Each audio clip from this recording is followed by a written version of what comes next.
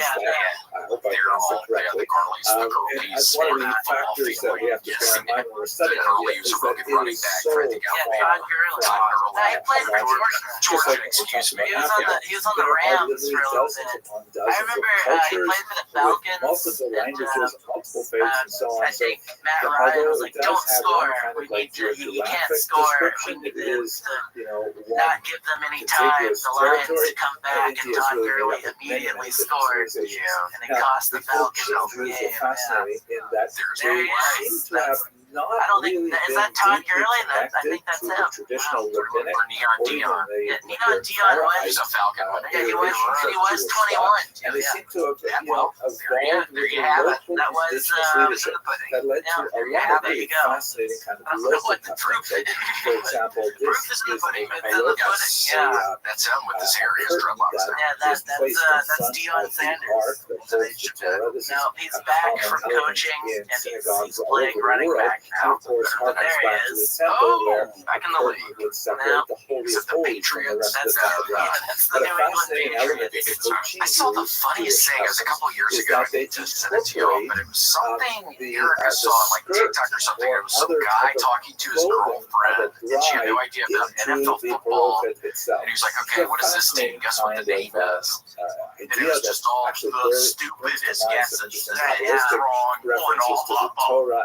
Nobody, that was the point. It was hilarious. They'll do that on the streets of Broadway. Not Broadway. What's that street in Nashville? Oh my God, that's where the top two girl happened. Yep, exactly. Yeah. They'll do that. They'll like show people the logos, and they'll just come up with really ridiculous names, like the Houston Bulls, in modern synagogues, or it tends to be an electric bulb that sometimes makes it Memphis look like a Elvises. virus. When they'll see the Obviously, in Patriots medieval logo, pre-modern times, Patriots they would logo have to kind of use looks like magical flame, Elvis. and he would carry this tape Hawk to 2, all is that the what they were homes, asking where her? they And then would she have said, they were like, okay, name these football teams. set up on the She outside of was the saying house, they and had he would a like thing or share whatever. the Yeah, she light was talking of about the the synagogue with all Miami the Jewish Dolphins homes on the eve of the quarterback. Sabbath. Tua Tagovailoa. That is actually what that is. So She was the talking coaching about Jews Tua changed Tagovailoa. significantly They were like, name with the arrival of all the 32 Portuguese. quarterbacks. This is the first She major has a really influx of weird Western accent, Europeans so that it came occurs out as in the age of discovery. yeah. The truth comes out behind the scenes. India. Sort of a little insider thing that you can only get at peeks behind the curtain. Portuguese and we gotta be nice about the Hawk Girl because I think she's actually she has a giant podcast now, but she's actually coming on our little podcast. Coming on, so we gotta be real nice. Yeah, she's stopping by. Did you know that, Bryce? No, I didn't. She's interested there next week. Yeah, wow. Is she on like tour? Yeah, she's on a speaking tour. She's going, I think, to University of Texas. She's in, I think it's going to be at the University of Memphis the week before. She's talking about just her book, just all the stuff she's been able to do. Media literacy. Yeah. Yes. I can't believe she wrote a book. And then he went on to a rather brilliant career A lot of people don't know this is not actually like a book about her or anything. It's just a book about these bears or something.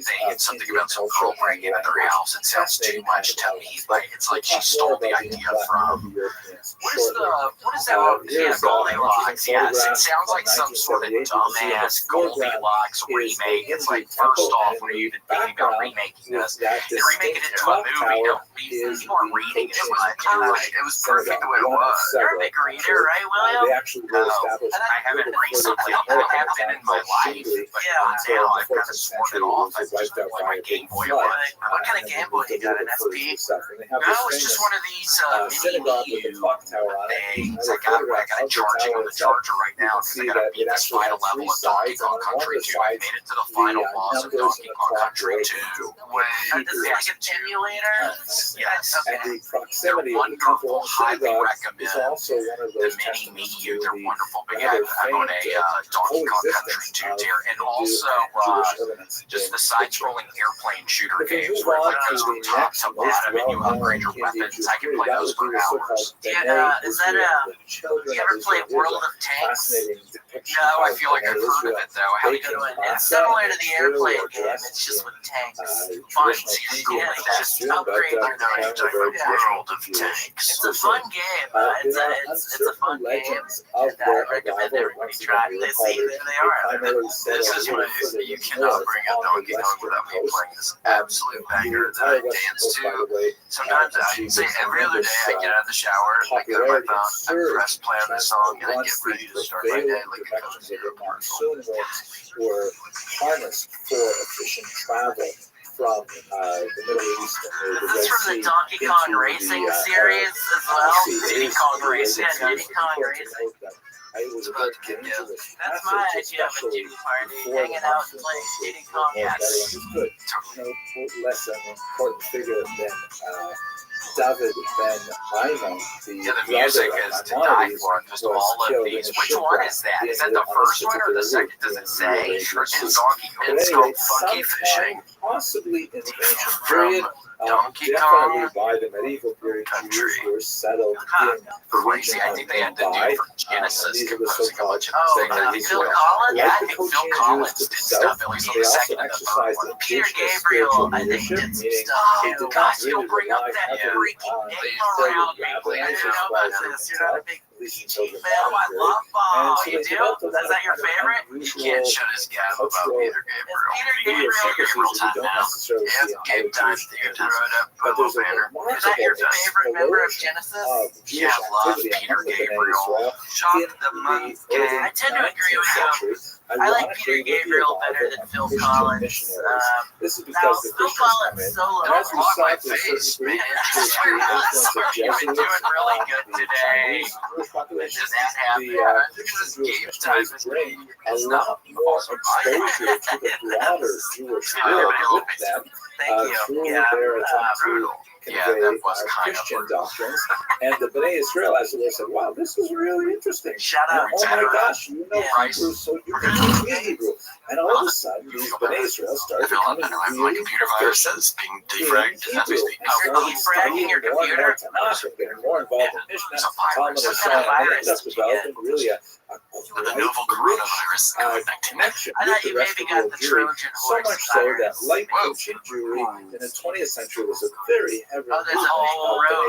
There's a giant. There's a really, I'm not going to discuss 20th century It's issues really a in cricket? this particular class. We'll have to Whoa, go it's through moving. next It's semester, but It's moving fast. Bryce is coming in to get it. So Bryce, you're telling me y'all have crickets in here when the girl from Even Stevens is doing the podcast? There we go. It's just girl. Is it the sister? Guys, we lost eyes on the go. It's underneath. It went underneath the car. I love that show. Even Stevens. Yeah, that girl lives in Austin. That has a piece of And you immediately kill it like that? I thought you were at least going to pick it up and throw it outside.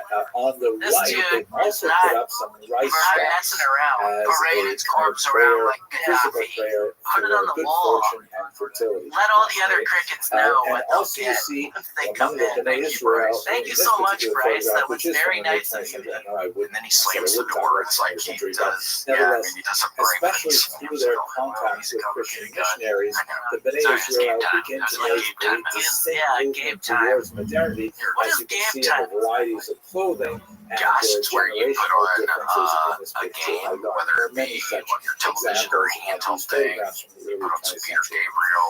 Finally, let's have a quick look at Jelly the or not Baghdadi jelly.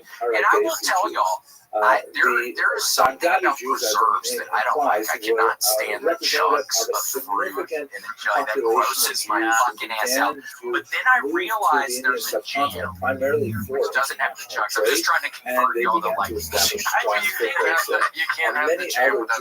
I figured that's what jam was. I figured that was the difference between jelly and jam. Is jam just had all the fruits in it. That's what jam is. I thought What's a preserve?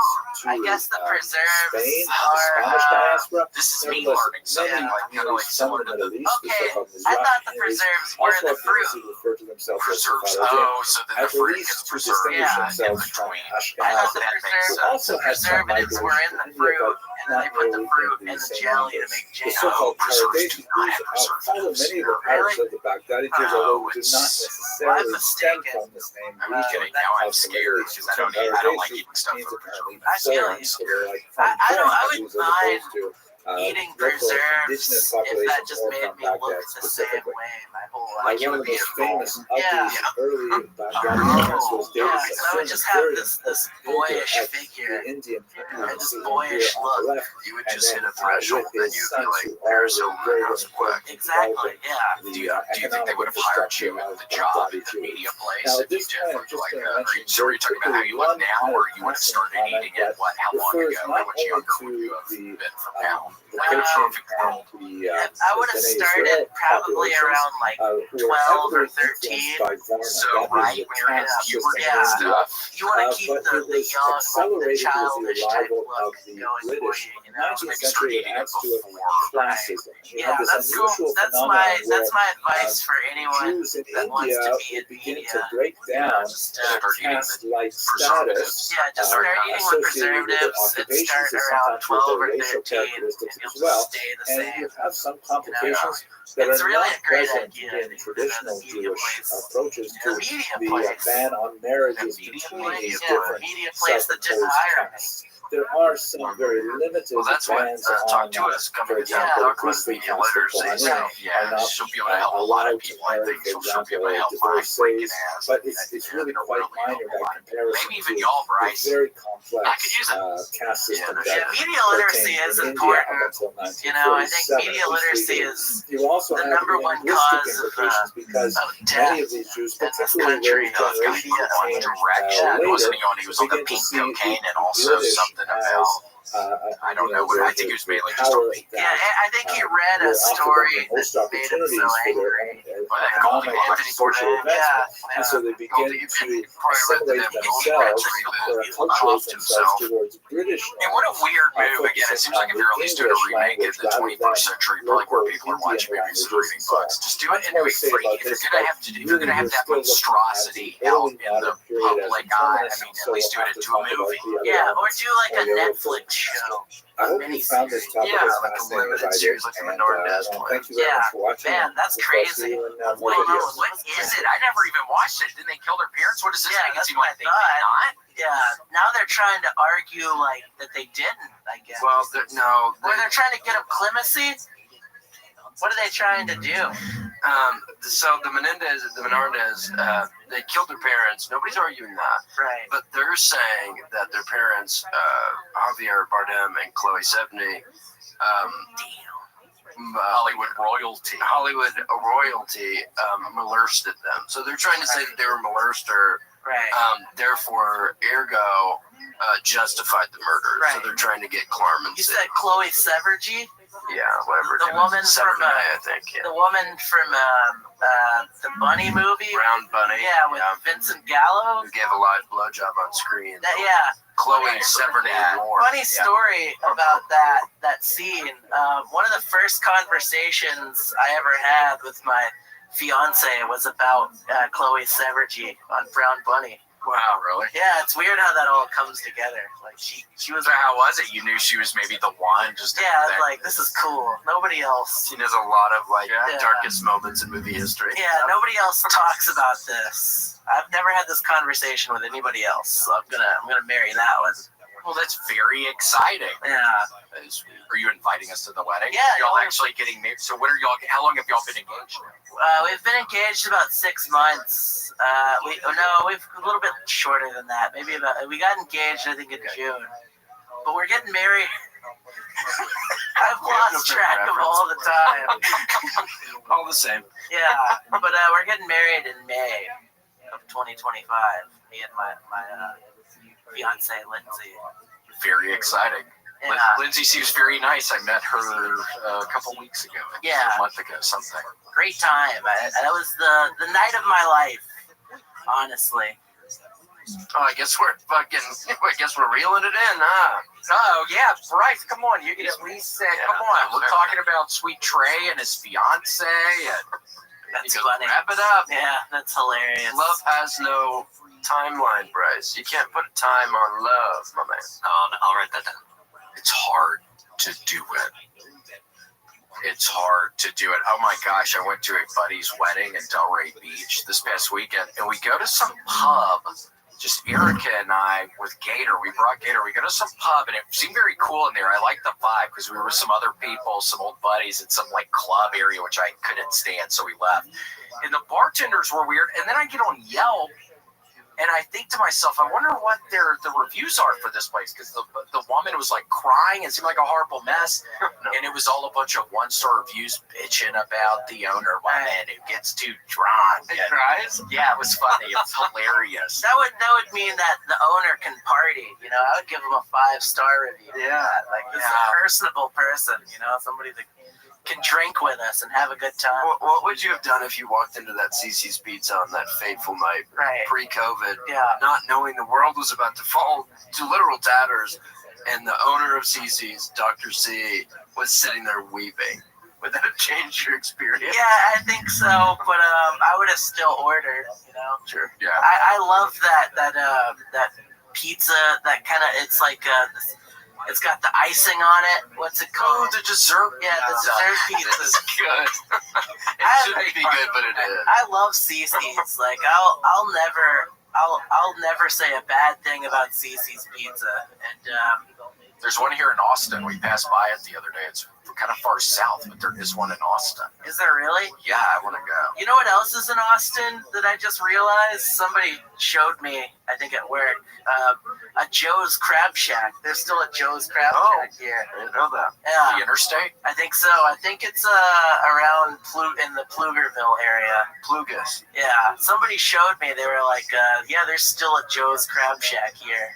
Well, maybe we can all go. I think Graham loves Joe's Crab Shack. Yeah. We miss Graham, but we like Bryce better. Yeah. Do you really?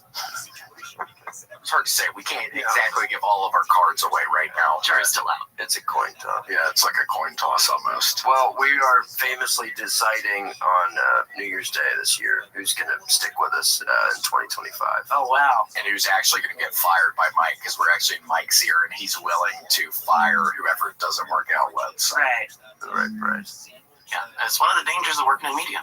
That is true. It's here today, gone tomorrow. Yep. Oh my gosh, we were saying that together almost. We finished our sentence. I love It's that's a thing. Like me and him finish our sentences. Yeah. Morrow. I know, it's kind of almost surreal. Yeah, it's kind of it happens like, all the time. I have goosebumps. Every time I see William, this is what happens. We'll always just kind of like we're that in sync. It's a family thing. Yeah. It's just in our blood. Second cousins, once removed, which is close. Yeah, once removed. Blood. Yeah, They're still blood. It is much thicker than oil. I don't know though. Is blood thicker than oil? Hard to say. The jury's still out. I feel like oil is a little bit more thick. Well, sometimes on some of those videos, it's like a thick looking blood, like around the person's head or whatever. Like it is a thicker looking deal. Well, the veins are deeper inside the nago.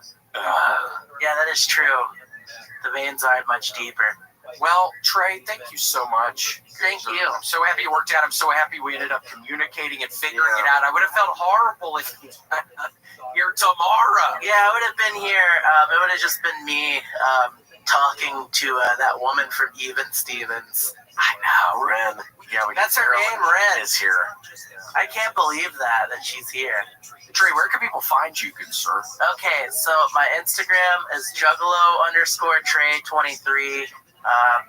Me and Lindsay are starting a podcast called Sassburgers.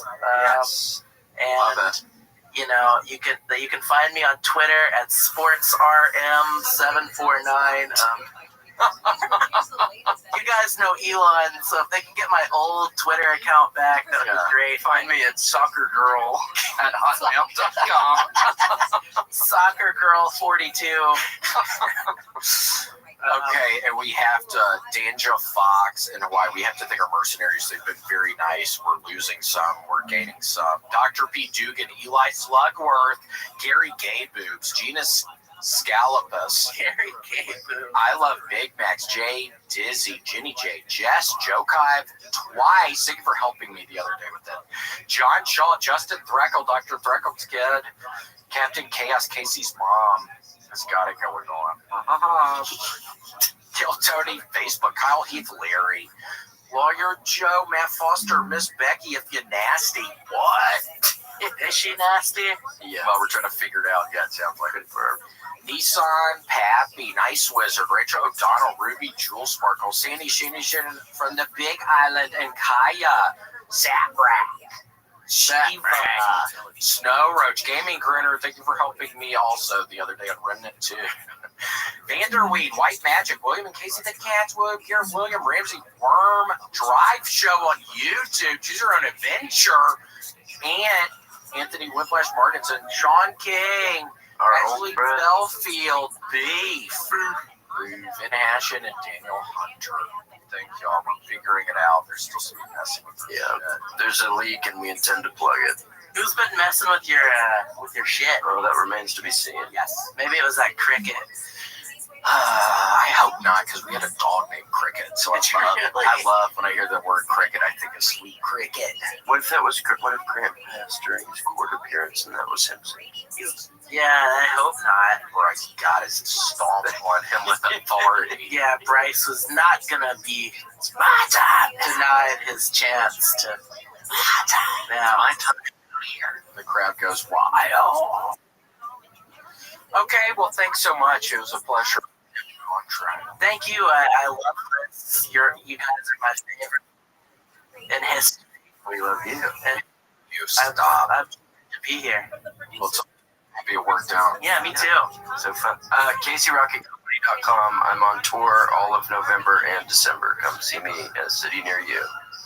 Yeah, just William Montgomery, just on my Instagram. I have stuff up on there. Alrighty, well, thank y'all for watching. Goodbye.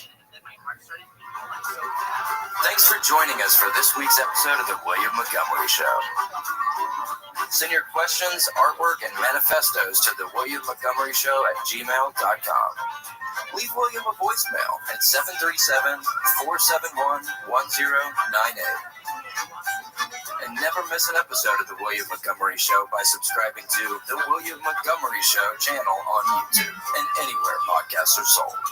Check out William online at william.f.montgomery1 on Instagram. For more William Montgomery, check out Kill Tony on YouTube and check him out live at the Comedy Mothership in Austin, Texas every Monday night. Find more of me, Casey Rocket, at patreon.com/Casey Rocket. Follow me on Instagram at Casey Rocket. This episode of The William Montgomery Show was recorded at Record ATX Studios, right here in the heart of Austin, Texas. The William Montgomery Show is produced by William Montgomery. The anthem is sung by William Montgomery. The drums are sung by William Montgomery. The words are sung by William Montgomery. The William Montgomery Show is a Fanny Co. production. Thanks for joining us. See you next time. Shh, who the fuck said that? I'm trying to have fun tonight. Edition of the Marketers Report. Corey Marchesotto, Chief Marketing Officer of Elf Beauty, founding partner of iHeart Women's Sports, talks about Recorded live in Austin, Texas, USA. It's the William Montgomery Show. Starring William Montgomery and the devious Casey Rocket. With the Tony Chin Orchestra. The William Montgomery Jr. Dancers. As always, William is joined by the lovely Erica. I'm Casey Rocket. And now here he is, the big red machine, the Memphis Strangler, William Montgomery. You look like, you know what we look like? This is a serious what? We look like judges. We look like the people who do commentary on video games. For sure. Like on Hearthstone or like, you know. 1000%. Remnant 2, I'd be able to talk a lot about Remnant 2 right now. I've not played that yet, but I could make it up. Okay, so we're going to go live. All right. Okay. And we are recording. Hello. How's it going, Bryce? Thank you so much for being here. Duncan, thank you so much for being here today. My pleasure. Very short notice. It was so nice of you to come. You brought some Metamucil. Yes, I did. We've been gaming a bunch. I mean, we got a lot to say. I mean, the podcast is different. We're in a different room today. It's a different podcast today. Yeah, and, you know, this is a beautiful space, William. You have been so generous with your time on my podcast, and people love you on the DTF8. Your episodes explode. People love them. I'm pretty sure they got my channel demonetized, but it's worth it because, or partially, I'm not sure. I don't really understand what happened. I don't understand the YouTube rules that much, but I feel like cursing.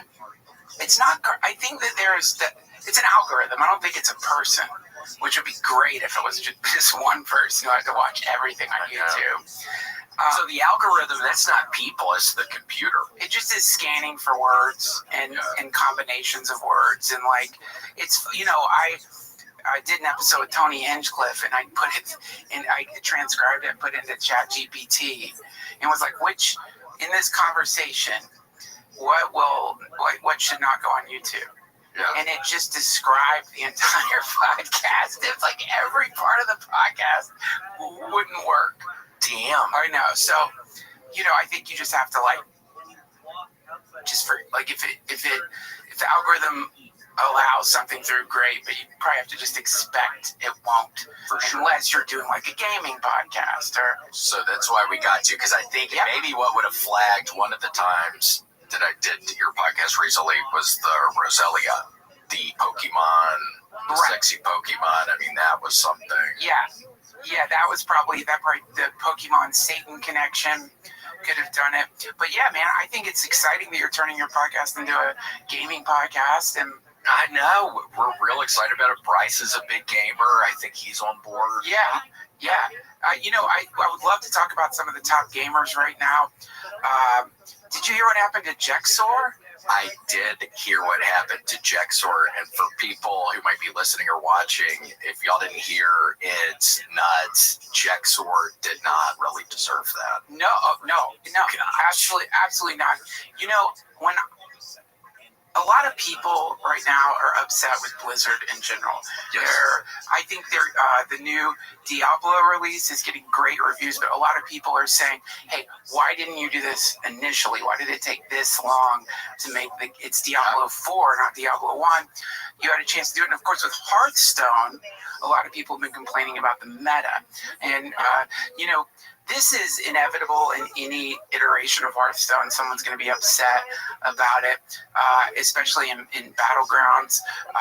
The recent update did get rid of the Beast Frog combo, which was pissing everybody off. Oh, no. I liked. Did you enjoy that with Bryce? That was my staple. Well, it's annoying. And, again, I get it. Like, my attitude when it comes to Battlegrounds, and of course I'm going to get back to Jexor.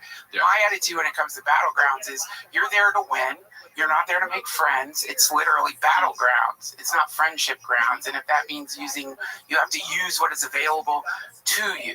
And so I'm not going to pass up on a great combo just because it's going to upset the other people I'm playing against, because the animation in that particular combo could take ultimately 3 minutes, which cuts into your time for selecting. Cuts into a ton of time, and you have to be so careful, Duncan. At some of these tournaments, I remember the one down in Orlando, Florida. It was, I think, a Madden tournament. Yeah. And somebody lost and then got their gun out and started blasting at the guy and killed the guy that beat his ass. You got to be so careful at some of these gaming events now. I mean, Blizzard, say something about this stuff. I'm going to respectfully disagree with you there. I don't think it's Blizzard's place to state what is already law.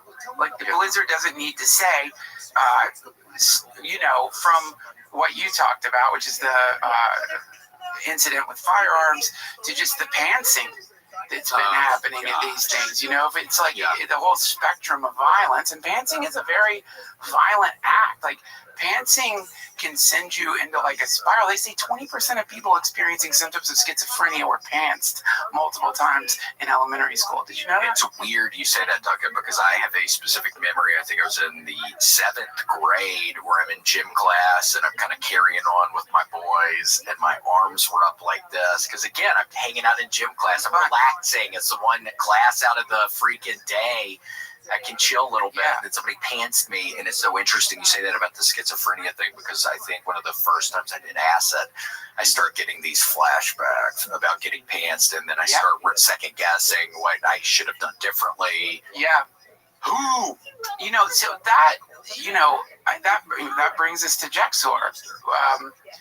You know, because Jexor, you know, he used a combo that was causing a lot of ill will among players, and he did that, and then he blew the party horn thing that he does, which really like riled people up, and he won, which is all that matters in Battlegrounds.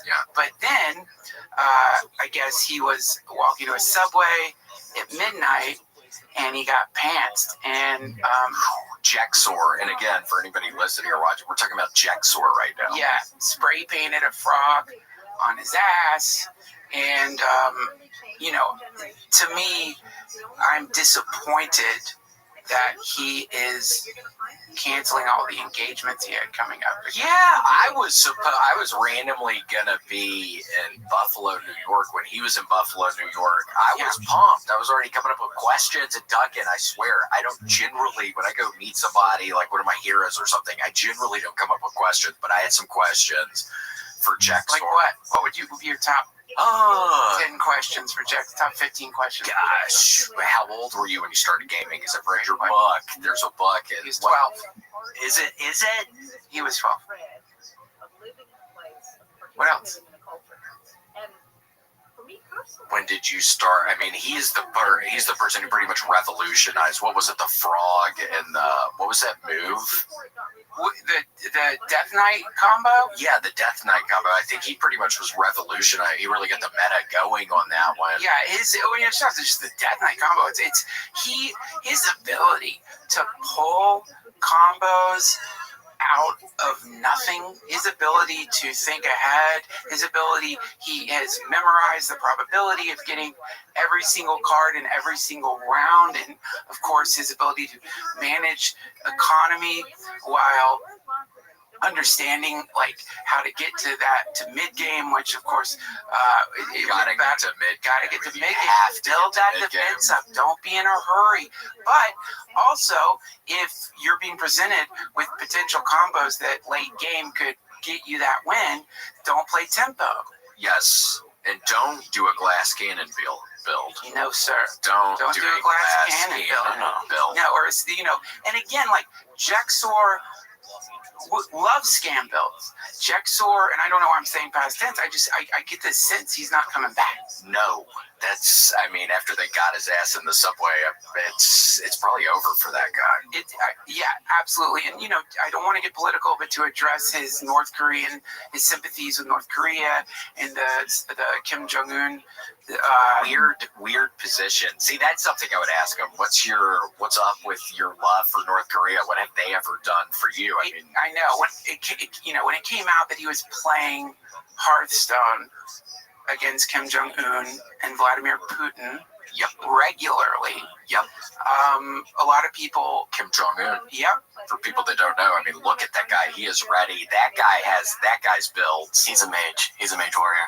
Yeah, absolutely. And he is a huge gamer. He is, and he's good. You gotta give credit where credit is due. He does kill a lot of his adversaries. He does a lot of crazy stuff, but he also does a lot of crazy stuff on the screen. It's true. I think that you could argue, and I've watched some of the StarCraft replays that he played against some of the generals in his army. Yes. And I did get the sense that the generals weren't taking advantage of certain strategies that would have easily gotten them a win. But if you look at his international games where, they don't have the reach to arrest people, for sure. He's good. He's good and unconventional in his play style. So, and I think we have to be able in this world to sort of understand that when it comes to playing games, I don't care what you are. Are you a communist, capitalist, serial killer, saint? When we play games, you're a gamer. Yes, gamer first and foremost. And that's why I think somebody like Jexor was able to really get a sizable part of the population, just kind of on his side again. And then he starts doing this North Korean stuff, and it's like, Exor, what are you doing walking around New York City by yourself? Yep. You're telling me you don't even have security? Somebody at your level, I would think would need security. You know, it's very JFK. It's very ride around in a convertible and kind of ignore that you've got enemies. And I think maybe that is something when you decide to play at the state level, when you get that invitation from the Russian Federation that Putin wants to play with you, which a lot of gamers have been getting that invitation. You do have to think like they, especially I think more with Russia than North Korea, they have reach. Yeah, for sure. And they're,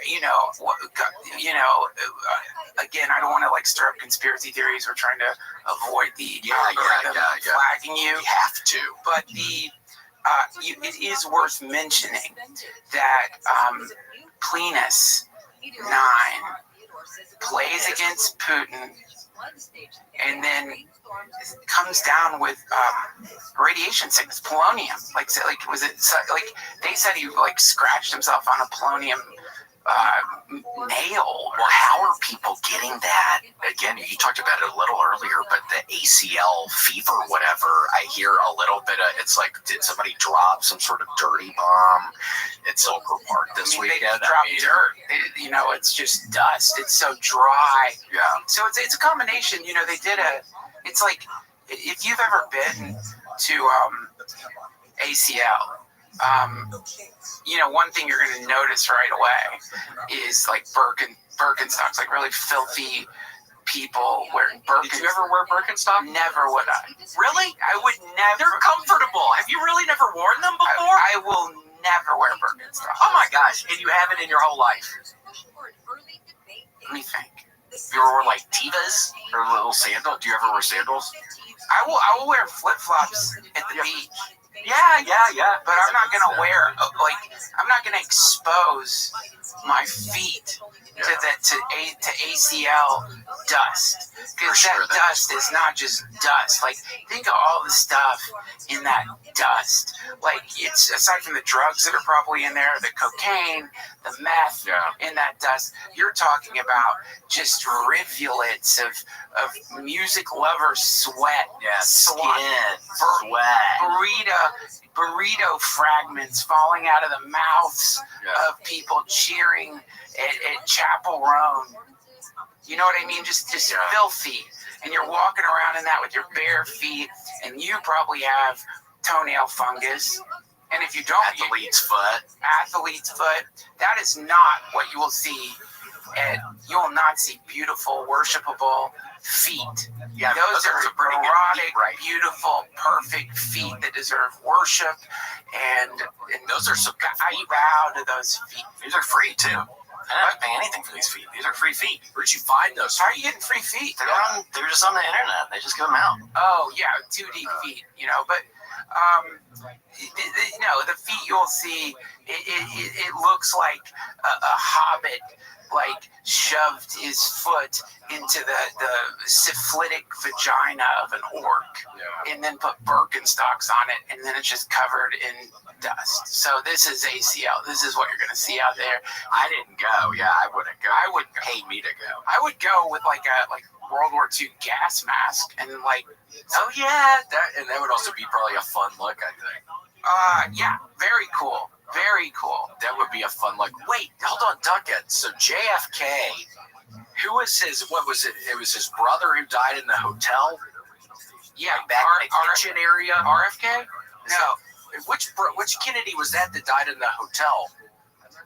I don't know. It was in a kitchen, but Duncan, I was thinking about it. Do you think if you were like a waiter when that was going down, because I think it happened in the back of a kitchen or just when he was walking through the hotel, do you think if you were holding up a bunch of plates, Duncan, when that shot rang out and he hit the deck, he would have dropped the thing? Yeah. I think I would have too. I would have dropped the plates. Me too. For sure. And you gotta wonder, me too. I don't want to be the guy who doesn't drop the plates. I know. Someone gets assassinated right in front of you, and you're just like, I gotta get to table 6. I know. You should drop the plates. You do. Well, Bryce, what do you think? You'd be able to hold them up, or you think you drop them? I'd have dropped them, but I would have argued that they should not have taken the cost of the plates out of my paycheck. Oh. Did that happen? I think I did. Did you read that somewhere, Bryce? Because I had heard that before. It's one of my twisted ideas. That's crazy. No, I'm sure they did that. Yeah, they had to take it. Yeah, they had to buy their new uniform. I guess here's an argument for if you're around a federal official who gets assassinated and you got plates in your hand. Here's an argument for trying not to drop them. When you're dying, they say that it's your last thoughts, or really it's more like, because feelings inspire thoughts. So it's really your last feelings will determine your next incarnation. So if you drop the plates and someone's dying and it like pisses them off or just jolts them, then you could send their incarnational trajectory in a bad direction. Who could? The person who was dying on the floor, or just the? Well, the plate drop. Yeah, because okay. Picture this: you are a senator. I don't know, and you're getting escorted out of a restaurant through the kitchen. And you get assassinated. Now you're bleeding out, right? You're dying, and you're getting to experience the first phases of entering the bardo, the liminal space between this incarnation and the next. Yeah. So you are maybe coming out of your body, which is really scary, but you still have hearing, because that's one of the last things to go. That's the Bardo, the Bardo Thadal, the Tibetan Book of the Dead. Wait, so the movie Ghost had it right. Like when the one guy dies, doesn't the guy with the glass, he gets in his middle, and then he's coming out of his body. So they got it right. They got it. Well, I mean, yeah, if you look at near-death experiences, like people hear, like they hear things long after they're not supposed to be able to hear anymore. They're brain dead, and they're hearing things, which is why if someone dies near you, like, don't say what a dick or anything. Good to know. They can hear that. Yeah, they can hear that. So like if you need to say something like that, like try to like go outside the building or something. But yeah, I hope nobody's ever around my ass when I die, because I probably don't want to hear what they have to say. I mean, maybe not. I don't know. I would say the sweetest thing. I would be so sad, and I would say sweet things. Oh my gosh! So then that would help me when I was going to the other side. Then I would be potentially reincarnated in a better different situation. Or well, you don't want to die the way you like storm out of an apartment during a fight with your girlfriend. Yeah, you know what I mean. You don't want that energy taking you into the bardo. Like you want to leave, the way you leave, I don't know, like a nice like love-making session with someone who you love, and then you gotta go. It's a little sad, but you walk out with that glow. Yeah, that's how you want to die. So then that means the next time you come to Earth or whatever, it can be positive. Well, kind of a positive. Yeah, exactly. Exactly. If you go, like, the problem is these days, most people, or it seems like a lot of people, just think that when your body stops working, you disappear forever. See, this is a common idea. Yeah. Secularism. Because, of course, what Bryce thinks, I think. You think that, Bryce? Yeah. Well, you might be right. I mean, and if you are right, that's incredible. It's like now you're living in Richard Dawkins land. Death is the anesthesia that saves us from the pain of life. Yeah. So it's great. Oh, yeah. Excited for it. You sink into exactly. But see, this is the problem. Is you're generally banking on essentially modernity's idea of heaven, which is as unprovable as heaven, because we just have no idea. And every month or so we find out about like the quantum reality and quantum vacuums and fucking particle entanglement and multiverse shit. So it's like, it's a roll of the dice. But let's just say you're wrong, Bryce. I don't know, maybe you're right. If you're right, we're all very lucky, because it doesn't matter what kind of monstrous shit you did in your life. So we're just gone. Yeah, banking on it. Gone, beyond gone. You are in heaven beyond heaven. I mean, like if you think about Bryce's heaven versus like standard heaven. Yeah. Standard heaven, you still got to deal with people. You got to deal with gaudy aesthetics. You've got to deal with. I wonder what that's like up there. Yeah. What if you don't want to see your family one day? Right. So, I don't know. Exactly. I mean, But you got to be nice, probably, because it's heaven. I'm sure it's nice to see them initially, but like year 7,000. Yeah, what am I saying to my grandmother? But I love my grandmother. I love you. Yeah, I love you. I was heaven bowling today, but I love you. I would want to spend all the time with you, but I'm heaven bowling today. What do you mean heaven bowling? It's like a normal type of bowling, right? You get the ball, 3 holes. Oh my gosh! So you're saying, I can say that maybe to my grandmother. Yeah. Me, love you so much, but today I gotta go bowling. I gotta signed up go for heaven bowling today. Oh, I heaven bowling. My name's on a list. There's a bus waiting for us. I said. Everybody wins, right? Because you're in heaven, so it's not fun. Oh my gosh, that would be like that song. So what if God was one of us? Just a stranger on the bus, trying to make his way home. Maybe something in Rome. Yeah. By the way, you know what that brings me to? I don't mean to do well, it's honestly, it's not a plug. Shit sold out. But there's something really exciting I want to talk about. Yeah, my gosh. Okay. So, people know me as a podcaster. People know me as a trainer, train top athletes. A lot of people don't know that I've did physical therapy before I got into stand up. And Seriously, Bryce, did you have any idea? I did not, but you cut a good figure.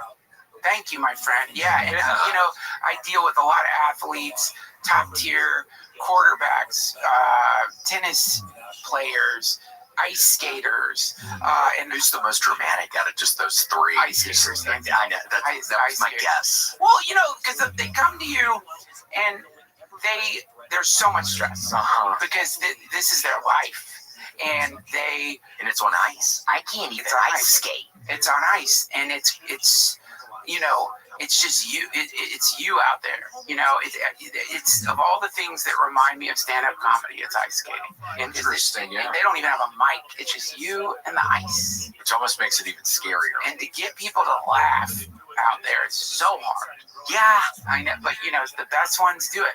Yep. And so they come in, and so the stress is causing inflammation. And the first step is to get that inflammation down. I won't bore you with the details, but I have like a procedure that I use that is successful 90% of the time in just stress reduction. Because if I can get them to relax, I can I can fix the twisted ankle. I can fix the knee. Obviously, if it's like a compound fracture, I can't do anything about it. But why would you even come to me? They're gonna go to an emergency room or go to an emergency. Call 911. Yeah. But I just love. I feel like if you're a human being, for the time that you're here, to get compartmentalized, to become a specialist in this or that. I'm a comedian. I'm a physical therapist. Whatever your thing is, it's. I don't think that's healthy. We're everything. You're ancestors. You're all of the universe expressing itself through you. And by the way, those weights that they're showing, if you see those, turn the other way. Those weights have caused so many injuries. Those are Perkinson blacks, and they're beautiful. They're beautiful, and you can see in this gym, they're polished. So they look good, but they're keeping it nice in there. It looks like it haven't been used. Those weights are not filled with iron. Those weights are filled with tech junk. How are they allowed to keep doing this? Seriously, Duncan, how are they allowed? No idea. It's so fucked up because inside those things are compressed microchips and a lot of the junk that gets shipped out these days, the tech junk. It's got experimental stuff in it. It's got alien technology. You put that shit in a weight, there you go. Look at that mess. And it's like you get a lot of like I see some answering machines in there. I see some shitty TVs, but get like mixed in there somewhere is going to be experimental Ukrainian drone technology, all kinds of stuff, and that gets smashed into a weight. And a lot of that stuff doesn't even like need batteries. It's still functioning, and so you're getting this EMF blast while you're lifting weights. Not only is it counteracting the effects of working out, but it can cause seizures, it can cause delirium. Can it also do that thing with the fingers? I know that people back in the day used to, I think it was like different clockmakers or something, they would put the uranium or something maybe in the clocks and they would paint it on. And Radium. You would end up seeing pictures of people's fingers and they were all just doing all that. Can happen with these things, right? Would you mind pulling up Radium Girls? This is a really it's kind of a similar deal, isn't it? Oh, it's identical. PB.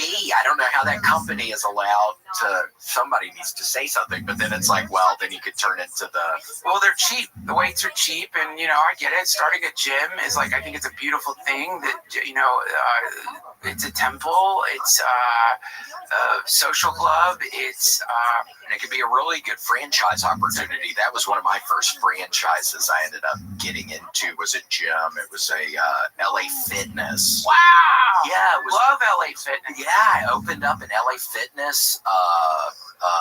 This was in Montgomery, Alabama. Wow. Totally random. Great spot for an LA Fitness. Oh my gosh, and it was wonderful, but then it's like, well, you got to be careful because you want to hire people that look like they work out. You want to hire people that work out, but then it turns out that the people that enjoy working out end up taking the workout equipment.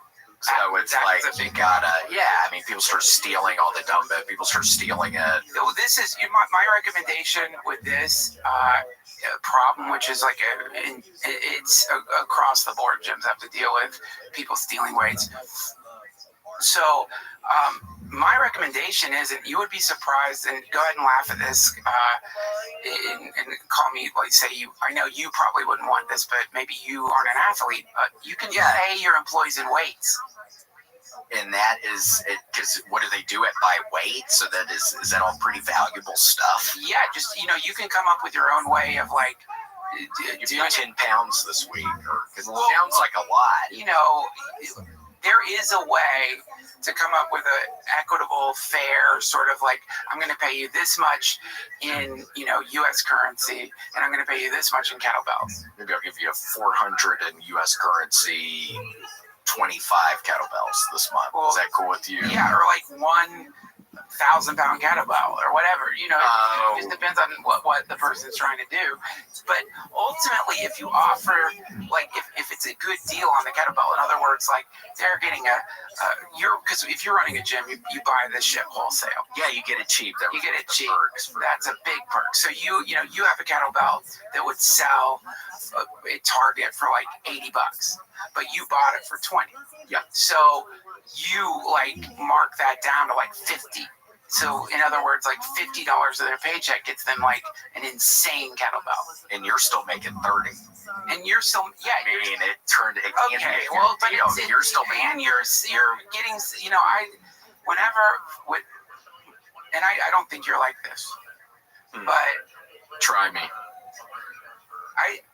Just knowing you, knowing your spirit, knowing your soul, you don't strike me as someone who starts a gym because you want to make money.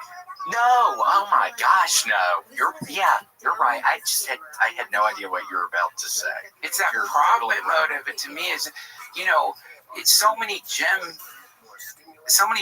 entrepreneurs, they want to get into the gym game, and they're not thinking about this. This is potentially going to transform a person's life for the better. This is going to heal people. This is going to maybe, how many love affairs start at the gym? A bunch. How many I would imagine a bunch of romance. And healthy parents, healthy child. So you're bringing healthy children into the world potentially. Like gyms are to me, the new temple of life. And so when you start a gym because you want to make money, it's like that's not. How do you?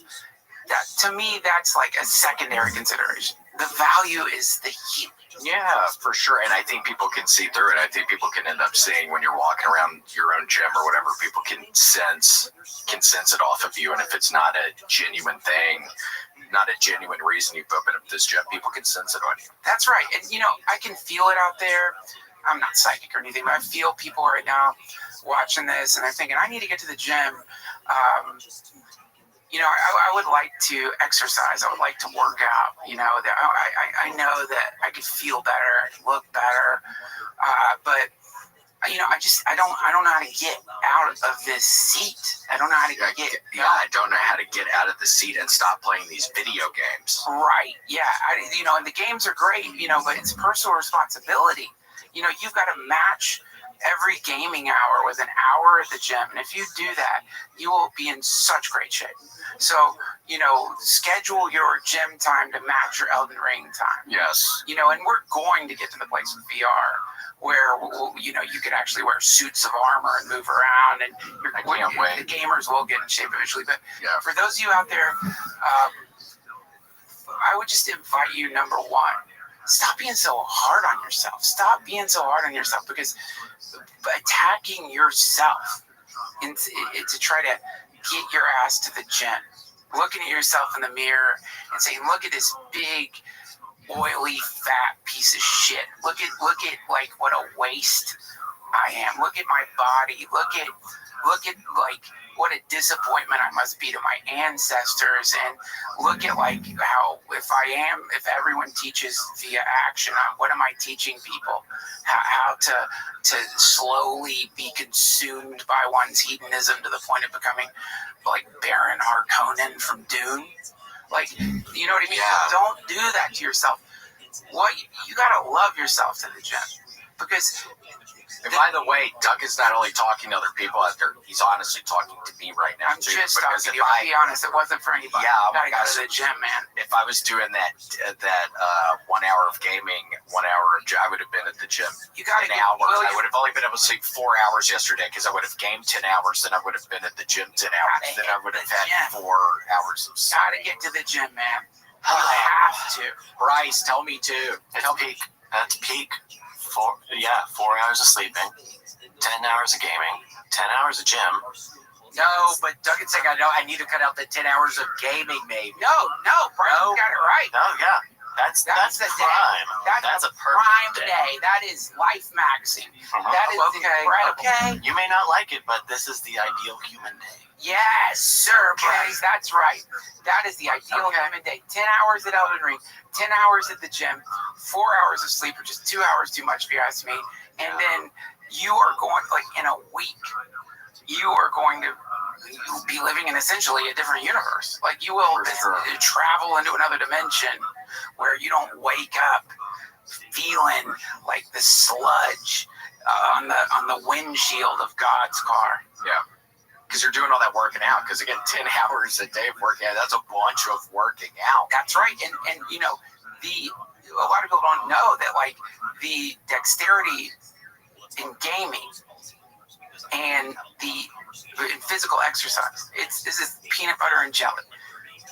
Your Elden Ring game is going to improve. Your Hearthstone game is going to improve because the mental clarity that comes from lifting weights directly connects to gaming. Would you ever tell any of the ice skaters, would you ever get them to game a little bit, or there was more of the ice skaters, they're not doing that? Oh my God, you know what's so exciting about ice skaters? They're huge gamers. Really? I have never had an ice skater come into my clinic that wasn't like an incredible gamer. They love Call of Duty.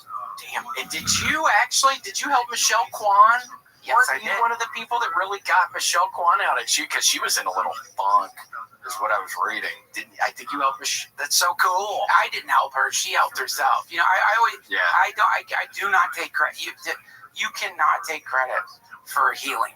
That is a universal, like that is the arc of the universe. In my book, you guys, I don't want to plug too many things. No, you need to, because is it out now?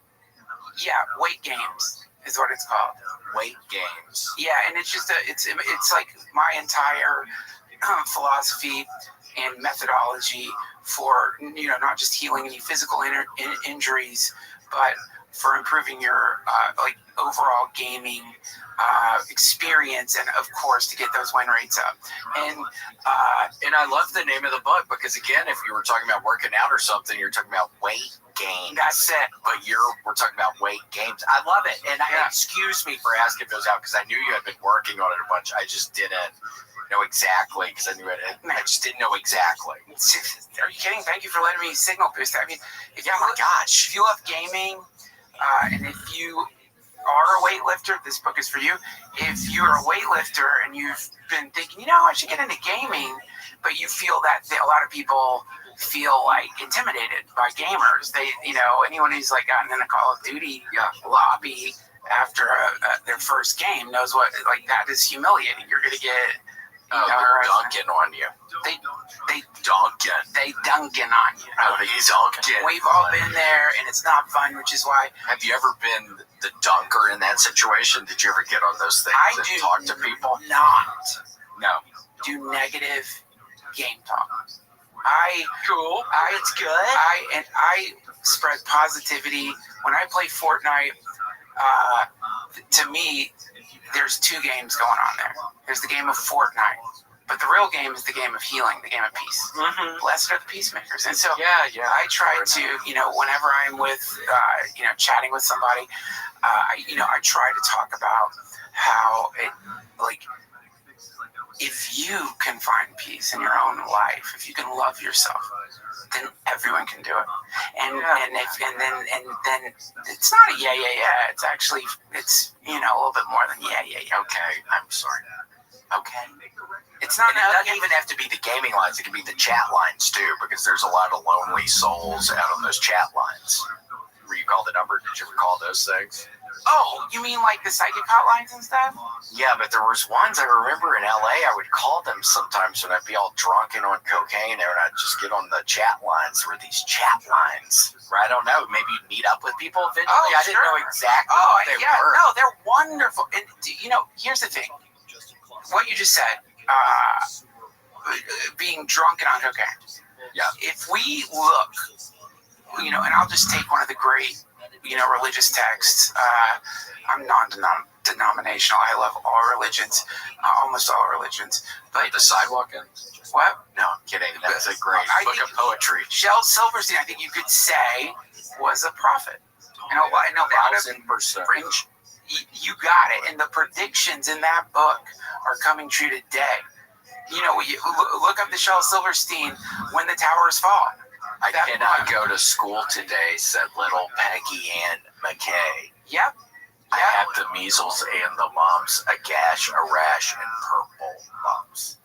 Yeah, and what is it? And though today I turned 7, the date is 9/11. See, now it makes sense. Predicts it. And so, that picture, famous picture of them looking over the edge there, if you look closely, what is it? It's an airplane wing. Yeah, exactly. And that skyline, I think at one point you would have seen the Twin Towers. The Twin Towers, but they're no longer are there. Yeah, but you look at that and that's the New York skyline. Just they took it out. And look, it's the poor souls. It's all of us. We're just looking over the edge, not having any kind of direction at all. It's a giant tragedy has just occurred on American soil. Now we're going to literally where the sidewalk ends, not having any idea what to do. Yeah, it's. Why don't we read the poem together? Can you mind pulling up the poem where the sidewalk ends? Yeah. This is, my feeling is, I don't care what it is. I don't care if it's Spider-Man. I don't care if it's Ant-Man, the Tao Te Ching, Ant-Man. I don't care if it's Marvel. I don't care if it's DC. Everything is a scripture if you read it the right way. And Shel Silverstein, he like many great prophets, he brought something much more than what people think. Maybe we'll switch paragraphs. You read the first one. Yeah. And again, this is for anybody watching or listening, this is the namesake to where the sidewalk ends. This is the actual poem. Nucleus of this book. And, when you hear it, instead of just thinking this is like a kid's poem written by a dude who hung out at the Playboy Mansion all the time and just fucked all all day long. Yeah. Instead of thinking about that, think about this as a prophecy. Think about this as Shel Silverstein talking about the impending singularity, disclosure, and the emergence of quantum computers, which will completely make all forms of encryption irrelevant, and of course the very real possibility that these quantum computers have already reached that place, and no one's data is safe. And by the way, Cat Stevens was on. I think he and Cat Stevens were really good friends, and Cat Stevens was talking about a lot of this stuff as well in his songs. I mean, it's not every generation. Yeah, Moon Shadow. I mean, it's like Lady Daverdville. Moon Shadow. So I'm being followed by Moon Shadow. Moon Shadow, by the way, in the 60s, that's what they call the Fed. That's what they call them glowies.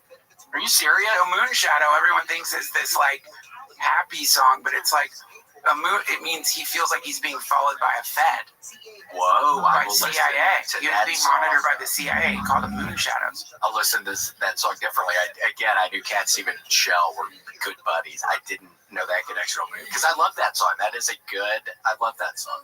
Yeah, leaping and hopping on a moon shadow. That's him. That's a threat. So that's him. Yeah, catching the person or threatening that he's going to beat the guy down. Yeah, leaping and hopping on a moon shot. Him jumping up and down on a CIA agent that he took out, which he did do that apparently in his biography.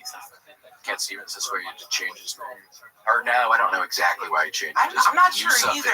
It's harder to remember is all I know. It's like annoying because I can't remember it. Like Cat Stevens, you remember it. Yusuf Islam is like, it's hard for me to get Alexa to play that. Yeah, I know. Just stick with Cat Stevens. I get it. I think he had a near-death experience, almost drowning in the ocean. But it's like, stick with Cat Stevens. Absolutely. No, Yusuf Islam. Yeah, well, I have a sticky note next to my Alexa that says Yusuf Islam because, like, I cannot remember. And see, that's crazy. You don't need to. It's weird. It's bad that you have to even do that. I absolutely, and because there's a hip hop artist named Yusuf Aslam. It's like it sucks because you get this bullshit Chronicle of Narnia raps. And I know it's annoying. You just want to hear Father and Son or Morning Has Broken. Oh, very young. What will you leave us this time? Yeah, that's a great one. I love Sitting. I think Sitting is one of my favorites. I love. How does it go?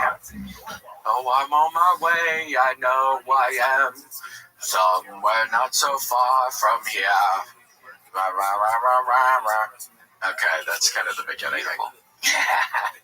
Oh, I love Cat Stevens. Oh, God, me too. Father and Son, that's what I wanted to play at my funeral. Wild World. Oh, my God. Little baby, it's hard to get by just on a smile. No truer words have been ever spoken before. Yeah, and like, the funny thing about that is, he wrote that song. He had been dating. I don't want to use the word groupie, but he'd been seeing a woman who was a fan of musicians, and he walked in on her filleting Neil Young and Mick Jagger at the same time. Like, there's a name.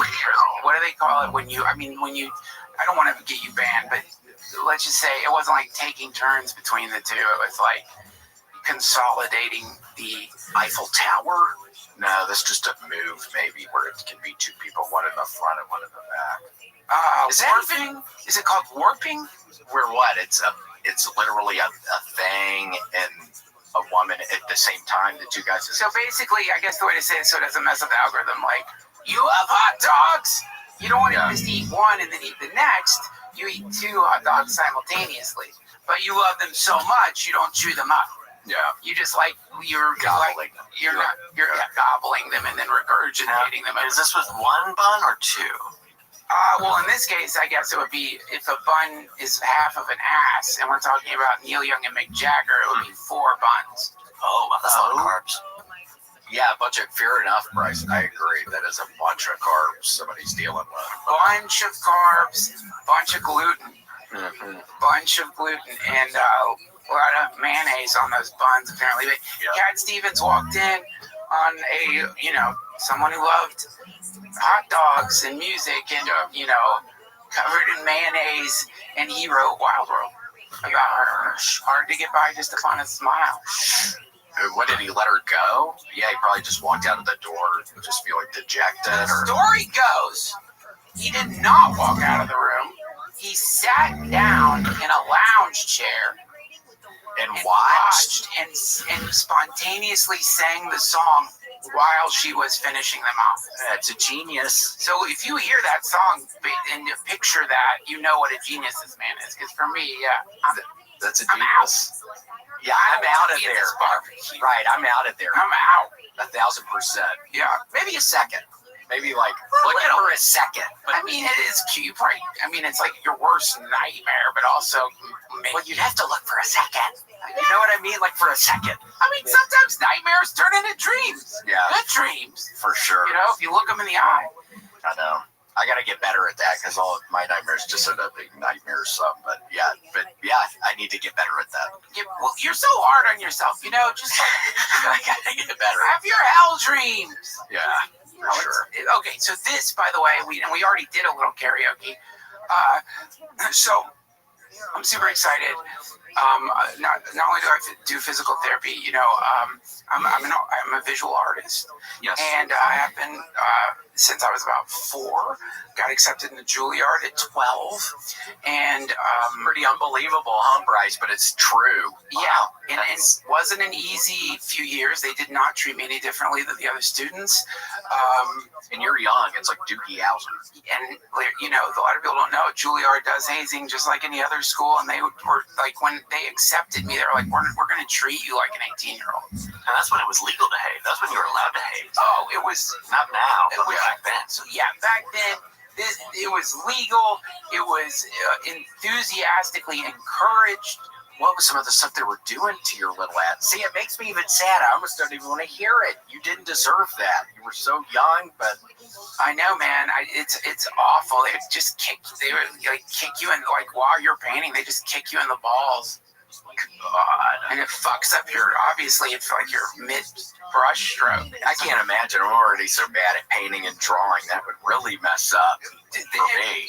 What's crazy is there's this artist, Garrison Plintz, who realized that those accidental brush strokes from the getting kicked in the balls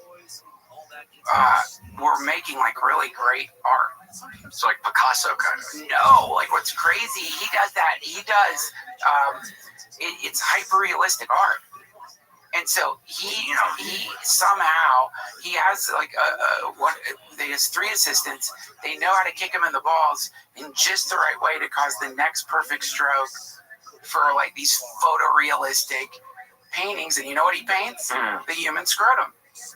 And it's hyper realistic. It's so deep. Does he at least get to wear like a cup or something, or he's just going full throttle, no cup? You know, the paintings he did with a cup are significantly less interesting than the ones he did without a cup, and less valued. Like they sell for much less. So he like you know when you're buying one that was with the cup, and you know it's like essentially a print basically. It's not a real thing. No offense, I knew looking for a Bob Ross painting. I get on eBay sometimes, but I don't think they exist. I think they're somewhere. I think they're locked away somewhere is what I heard. I don't know if that's true. Is that true? I would love swear I heard that was true. I've seen the Bob Ross vault, but they wouldn't let me in. You saw it? Where was it? I saw it. It was in Nevada. Is it guarded? It's got 2 guards. If you think 2 guards is guarded, it's guarded. I think 4. I think you kind of need 4 more guards to be guarded. Oh my gosh, 2 guards. Isn't that all that was guarding Jesus when he was in the, was it 2 guards or no, it was 1 Jesus guard? had guards? No, after they killed him and he was in the tomb. In the tomb. Yeah, that was 2 guards. Is that a connection somehow? Oh, shit. Bob Ross's place has 2 guards. Jesus had 2 guards. Wow. I don't know. Rose from the dead, supposedly. Oh, no. Do you believe that shit? I don't believe that. I want to believe it. Gosh, Duncan, I want to believe it more than anything. You got to hold out hope. Sometimes with me. They buried him. They didn't put him in a tomb. They buried Bob Ross like in a casket. I know, and I'm sure he wasn't doing good there at the very end, as none of us would have been. I mean, I'm sure he was doing really bad. I'm sure he was really frail. I'm sure it wasn't working out. But That's, you know, obviously Jesus is the Son of God. But he was lucky that they did tomb. Because, like, if they buried his ass, Would have been more difficult. Yeah, how did they get him out from how does 6 he feet? still be down there? It would have messed up everything. It could be like there's some version of reality where Jesus is like just under a bunch of like rubble in the Middle East. I wonder what that reality's like. It would be horrible, claustrophobic. Like imagine being like buried for hundreds of years. I can't imagine. Immortal. I can't even imagine. Okay, can I show you this? So I'm really excited about this. And you're going to see some of these images, some of these paintings I did, and you might think, I want to buy them. But Are you selling them? Well, they're sold. Oh, they sold. But I'm doing a showing in New York City. Damn. So that's almost like full circle. I know not really. I know you've been there a lot, but Juilliard, young age, going back there, selling your artwork. I mean, that must be a good feeling. It is a good feeling and a great feeling. Yeah. I can only imagine. I mean, getting hazed at Juilliard as a young guy, I can only imagine now being able to sell your stuff. It's already all sold. All sold. That right. So this is a first. What is? I already love it. So this is a series I'm doing. It's called I Love Karaoke, and it's just a celebration of karaoke.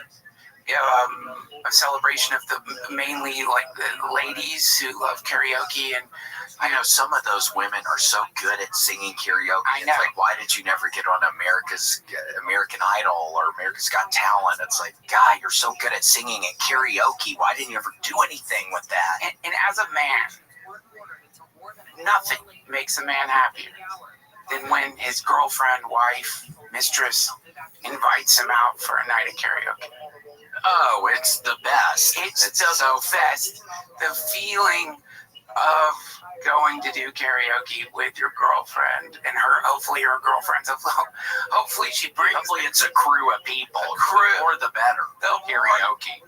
Everything about, like, one of my favorite things, and sadly it hasn't happened to me as much as I'd like, but end of the day, you're getting home, you're ready to turn on the TV, smoke a joint or whatever, and your girlfriend says, "Hey, honey, let's go do karaoke with my girlfriend." And your night goes from just kind of a bummer getting high for watching Clint Eastwood movies to like, just crazy. Broadway.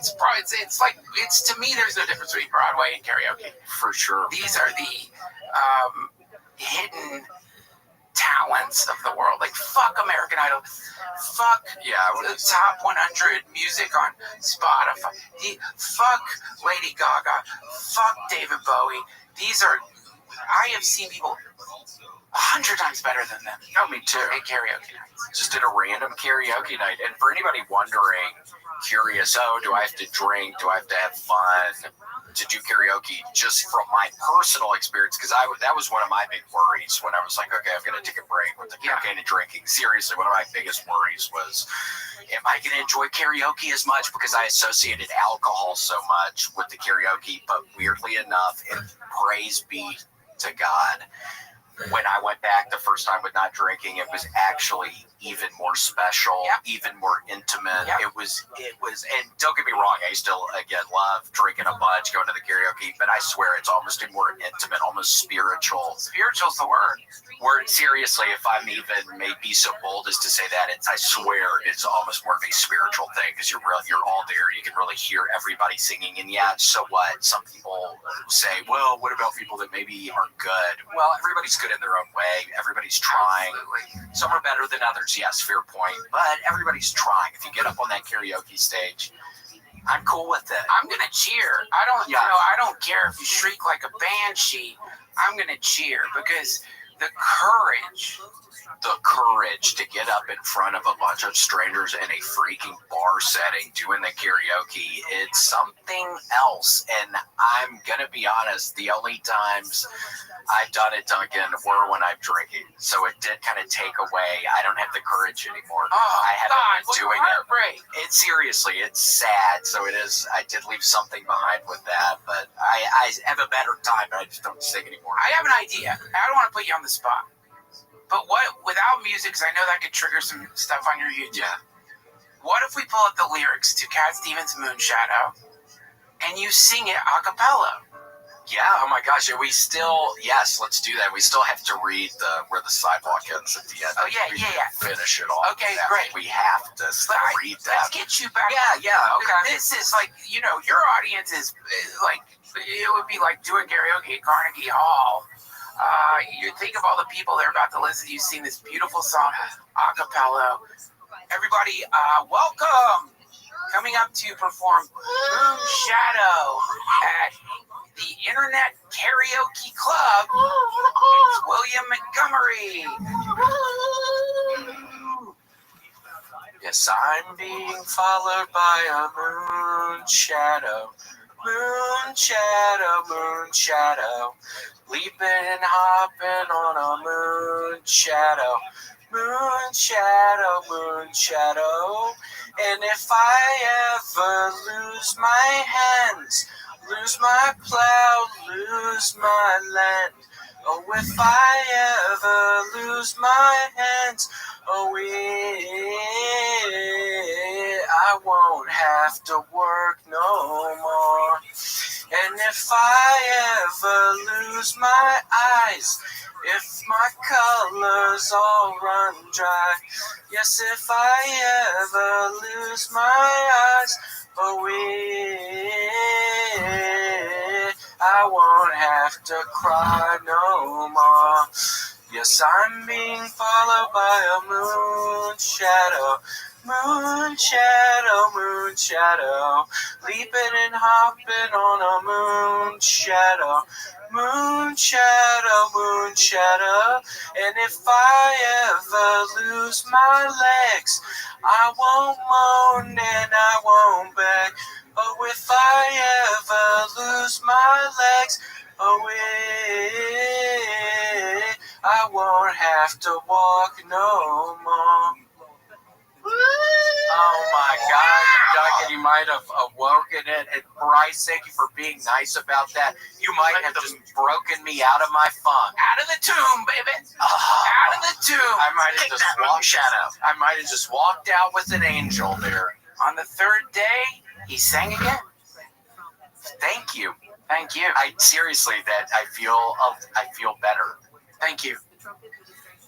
Thank you for that. Thank you for being so vulnerable. Thank you for sharing that with us. And also, hold on, Bryce, hold on. Can we read really quick? I think we do need to read where the sidewalk ends, just where, again, it's all, it's again, the namesake for the freaking book. Y'all saw the cover. It's pretty much, there's a lot going on. Prophecy, there's a lot in here, and it's a rabbit hole. So, the sidewalk ends in a rabbit hole, basically. So, if you don't want to, like, get your mind blown, just skip. Skip this part, because it's weird. You want to start? I can start, just different. We'll do different paragraphs. There is a place where the sidewalk ends and before the street begins, and there the grass grows soft and white, and there the sun burns crimson bright, and there the moonbird rests from his flight to cool in the peppermint wind. Let us leave this place where the smoke blows black, the dark street winds and bends, past the pits where the asphalt flowers grow. We shall walk with a walk that is measured and slow, and watch where the chalk white arrows go to the place where the sidewalk ends. And we'll walk with a walk that is measured and slow, and we'll go where the chalk white arrows go. For the children they mark, and the children they know the place where the sidewalk ends. Let's read that one last time together. Yes, we'll walk with a walk that is measured and slow, and we'll go where the chalk white arrows go. For the children they mark, and the children they know the place where the sidewalk ends. Amen. Amen. Yeah, kind of weird. Again, we don't necessarily. I think you can't gather positive stuff from it. I think it doesn't necessarily have to be a scary thing. Look, the apocalypse means lifting of the veil. It's the final moment where you see your bride. It's a beautiful thing. For sure. And Duncan, here we have to thank Ant today, Mr. Anthony Whiplash Marginson. And these are our mercenaries. We have a couple of different tiers for the Patreon, and there's these are our mercenaries. I think that it has been dwindling a little, but still. Art of Sean King. Hello, Mr. Sean King. Ashley Belfield. Beef. Still want to meet Beef. Ben Hashin. Daniel Hunter. Danja Fox. Destiny. A Ford. Dova King. Dr. P. Dugan. I think is a real doctor. Dr. Peter Dinklage. I don't know if he's a real doctor. Peter Dinklage is a gynecologist. Eli Slugworth, Gary Gayboobs, Gina Scalopus, that's new. I love Big Macs, Jay Dizzy, Jenny J, Jess, Joe Kite times 2, and Joe Kite, thank you for helping me with that thing the other day. John Shaw, Justin Threckle, Dr. Threckle's son, and Captain Chaos. Casey's mom has got it going on. All right. Remember that song? I do remember. I was watching Euro Trip. No, it wasn't in Euro Trip. That movie is not as funny as I remember. I remember Euro Trip being a funny movie. I did not finish it. So good. You got to revisit. Okay, I need to. The Kill Tony Facebook, Kyle Heath, Larry. Do not do it. Lawyer Joe. Larry, do not. That's my dad. Oh, thanks. Matt Foster, Nice Wizard. Nissan Pappy, Rachel O'Donnell, Ruby Jewel Sparkle, Sandy Shani Shin from the Big Island, Ashaya. All right. Satrak. Aloha. Satrak, Shiva, Snow Roach, Gaming Critter. Thank you for helping me on Remnant the other day. He helped me on a hard part. That's great. Vanderweed, White Magic, William and Casey, the Cats. William Kieran? We got a couple Williams. William Ramsey? Boy. You think it's like Gordon Ramsay? Yeah, you an English guy. Yeah, we know you're an English guy. Drive show on YouTube. Choose your own adventure. No, Worm Drive. Worm Drive show. Oh, okay. Choose your own adventure. You remember the bugs? That's what this is. Cool. Get back to Ann. All right, well, thank you all so much. What about, it flipped. And then it flipped. Wow, that's cool, man. Yeah, thank you all so much. And Duncan, thank you so much. Anytime. Man, I love cutting it up with you, William. Yeah, my gosh. It was a pleasure. Well, thank you so much, Duncan. And also the bug, what was it called again? Weight Games. You can find, it's only available on Truth.social, but, we have a thing come up with, Walgreens. I don't know if that's true. Walgreens or CVS. I will put a copy if I go to Walgreens, and so maybe if you go to Walgreens in Austin, you might find a copy there. Cool. I gotta get to the one. I haven't been to that one in a while. Well, sounds good. Well, thank you so much for being on, Duncan. Thank you for having me. All righty, and thank you, Bryce. Thanks, Bryce. Thanks, William. Thanks, Duncan. All righty, well, that's it. Bye. Thanks, everyone, for watching. We are tuning out. Have a good rest of your day. Bye. Thanks for joining us for this week's episode of The William Montgomery Show.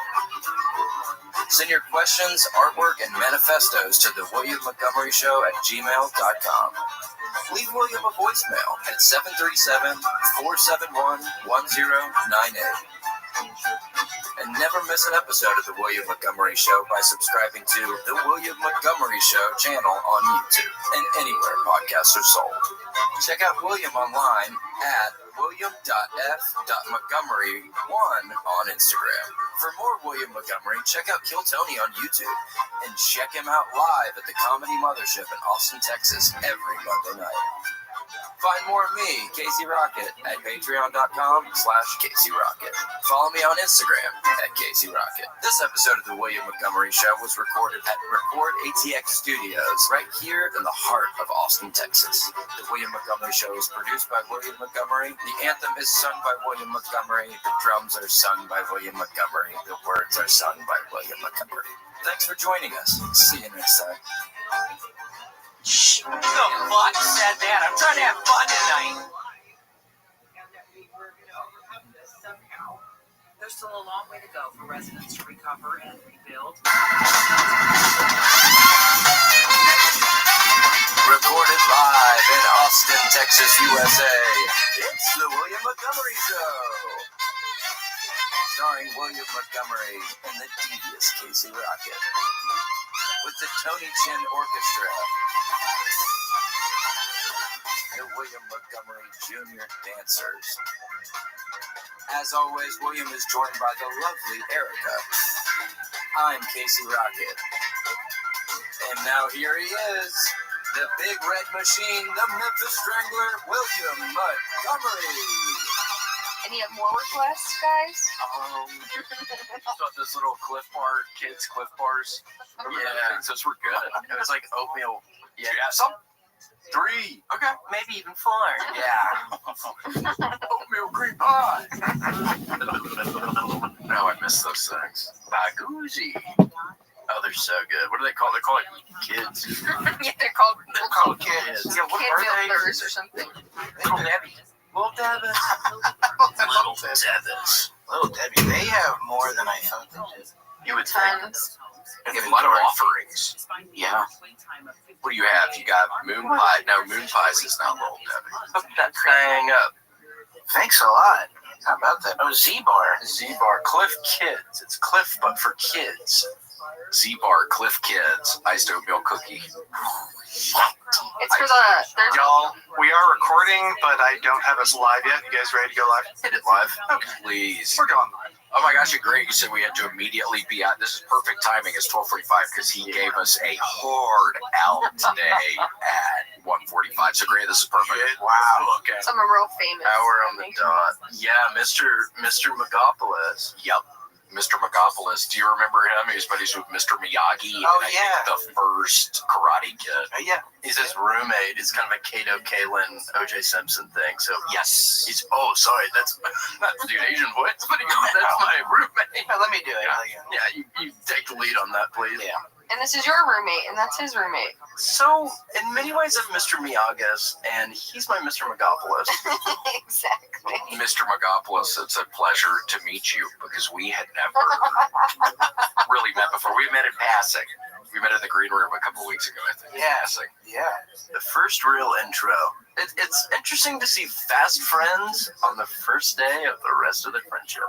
I know, it's cool. It's an interesting time because sometimes I feel like I see friends and I'm like, oh my gosh, what was the first freaking day they met? If only I could have been there. Just like I think about Michael Jordan.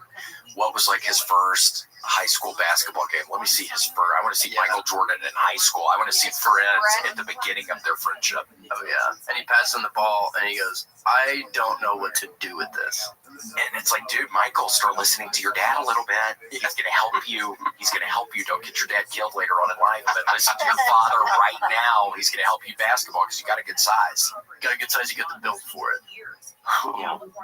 And I'm going out on a limb here, Gigi. Tell me if I'm wrong, but these boys got a bill for friendship in this motherfucker. 100%. Cool. Cool. Oh, he answers. I didn't know. Oh, yeah. Yeah, Wow. And Grant, I do want to say from the bottom of my heart, I feel like last week, I don't know what crawled up my butt and died, but if I was going maybe a little too hard in the paint, to keep it kind of a basketball theme, if I was going a little too hard in the paint last week, was I Grant or Ryan saying? It was a little rough. Well, and I do to say something. I was going to say something to you. But it's okay. And Grant, correct me if I'm wrong, but if I was doing a little bit of a step back 2-on-1, a little bit of zone defense, just go ahead and tell me. You were. I didn't want to say anything, but I do appreciate that you both, had the awareness and you addressed it. So, do you feel better about us now? I do. I think just noticing and acknowledging it is a big hurdle, and you guys have shown a lot of growth. Hurdle? Is that? Yeah. Oh, sorry. It was a real layup. Okay. Yeah. Hurdle. What does that mean? Yeah. Why we go to track and field? You mean like 3-pointer? Yeah. I kind of regret on apologizing. No, I'm kidding. Hurdle. Are you hurdle enough for the hurdle club? Is that why you brought your sister here today, Grant? Because we kind of did go a little tough one. I figured if I brought her here, you guys would be a little nicer to me. That's Grant's first friend. Oh my God, first friends. So we got some first friends in here today, guys. We do. It's a big episode. It's a fact. Yes. But you also, seriously, this needs to be kind of a warning though. You need to be careful about first friends because this past weekend, on Thursday night, I got into Hartford and I wanted to smoke some marijuana. I'd just been traveling for like 9 hours and I'm a big old pothead right this second. So I really wanted to smoke and I asked my Uber driver, yeah, I've been smoking. Ooh, give me joints. I've been smoking joints.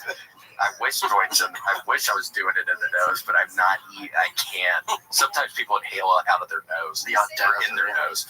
But yeah, the Uber driver, he picks me up. I'm like, dude, are there any 24-hour dispensaries in Connecticut? He's like, well, I'll do you one better. I have some weed. Fuck yeah. So I'm like, oh my gosh, okay. Well, when we get to the hotel, let's just blaze. And I got up into the front seat, and we were up there I was in there for 45 minutes. And at one point in time, we smoked this big joint, and then he tells me, yeah, it's bad. People are spraying fentanyl on the weed now. And I was so incredibly high with this stranger. I swear to God, I got this very real panic feeling that I was about to die with this stranger inside of his Polestar. I think that's like an electric Volvo car. Oh, well, that's the place you want to go. I know. It would have been at least seemed pretty nice in there. Yeah. The electric coffin.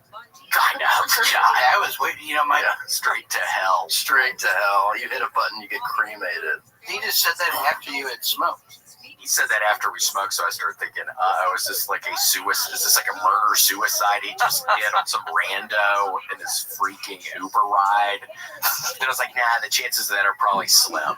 That he's going to do a murder-suicide on his next random Uber ride that asked to swim with him. If anything, he'd do it on a little baddie, too. He'd pick up some little baddie, some little piece. Yeah, that would be where I come in. That's where he drives by, rolls down the window, and goes, little old me, in these old rags. Yeah, what would you be wearing? I would be wearing probably some kind of a tank top. And, cool. Maybe some Daisy Dukes. A little kilt. I'd be walking my cat and my dog. And then, you could guess what happens next, William. Hey, your thing. Ooh, yeah, get your thing back in your shorts, man. Get your thing hanging out. Ooh, yeah. Your penis is out. He's hollering at you to put your penis up. I want nothing to do with you. Your penis is out. Yeah, dude. Your penis. You're just walking in and, yeah. God, well, truth be told, if I were to wear Daisy Dukes, you wouldn't necessarily have to worry about my penis, my thing coming out from underneath them. You wouldn't necessarily have to worry. Just. All right. Okay, Grant, edit that out, I guess. I don't know why I said that. Grant, I times things. Leave it in. Hey, Grant, get in here. I want to show you something. No, Grant, don't get in here, please. You're going to want to keep your distance, actually. Oh. Yeah. Is that real? Should just, yeah. Is it real? What do you think? Open your eyes. All right now. Open your eyes, Brainiac. Hold on. Well, it's a whip. Damn. And if you know how to do it right, it'll make a big crack. If you made it crack. Not really. Okay, who wants to play with the whip? I'm good at dogs whip. She really loves them, especially when they're little hoe kind of looking shirt. I'm kidding. It almost, the see-throughness makes me think of stripper. That's what I meant when I said tank top. Yeah, just mesh. Mesh through. She likes that. Get it. Grant, edit in whipping sounds when I'm snapping it. Thank you, Grant. Try it again later.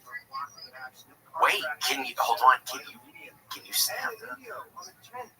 Yeah, snap it, dude. I bet you can snap it. Here we go. I remember my cousins had a couple whips, and we would pop those fucking things, and I would be scared to get my eyeball.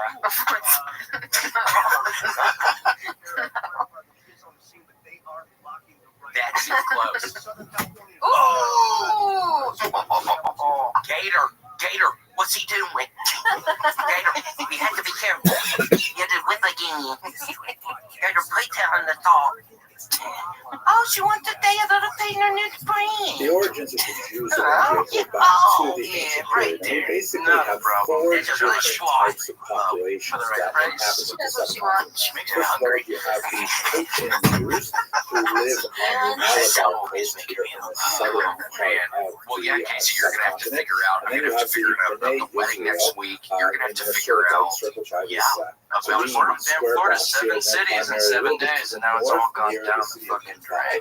And then you have the so-called What is this one's Baghdadi name Jews. They're again? not necessarily all from Baghdad, and they are concentrated in Yesterday's news. Kolkata, but also located in some of the populations where Yeah, Jews they're have happening like previously once a resided. week And now. finally, It's the happening all the so-called time. Paradesi Jews Yeah.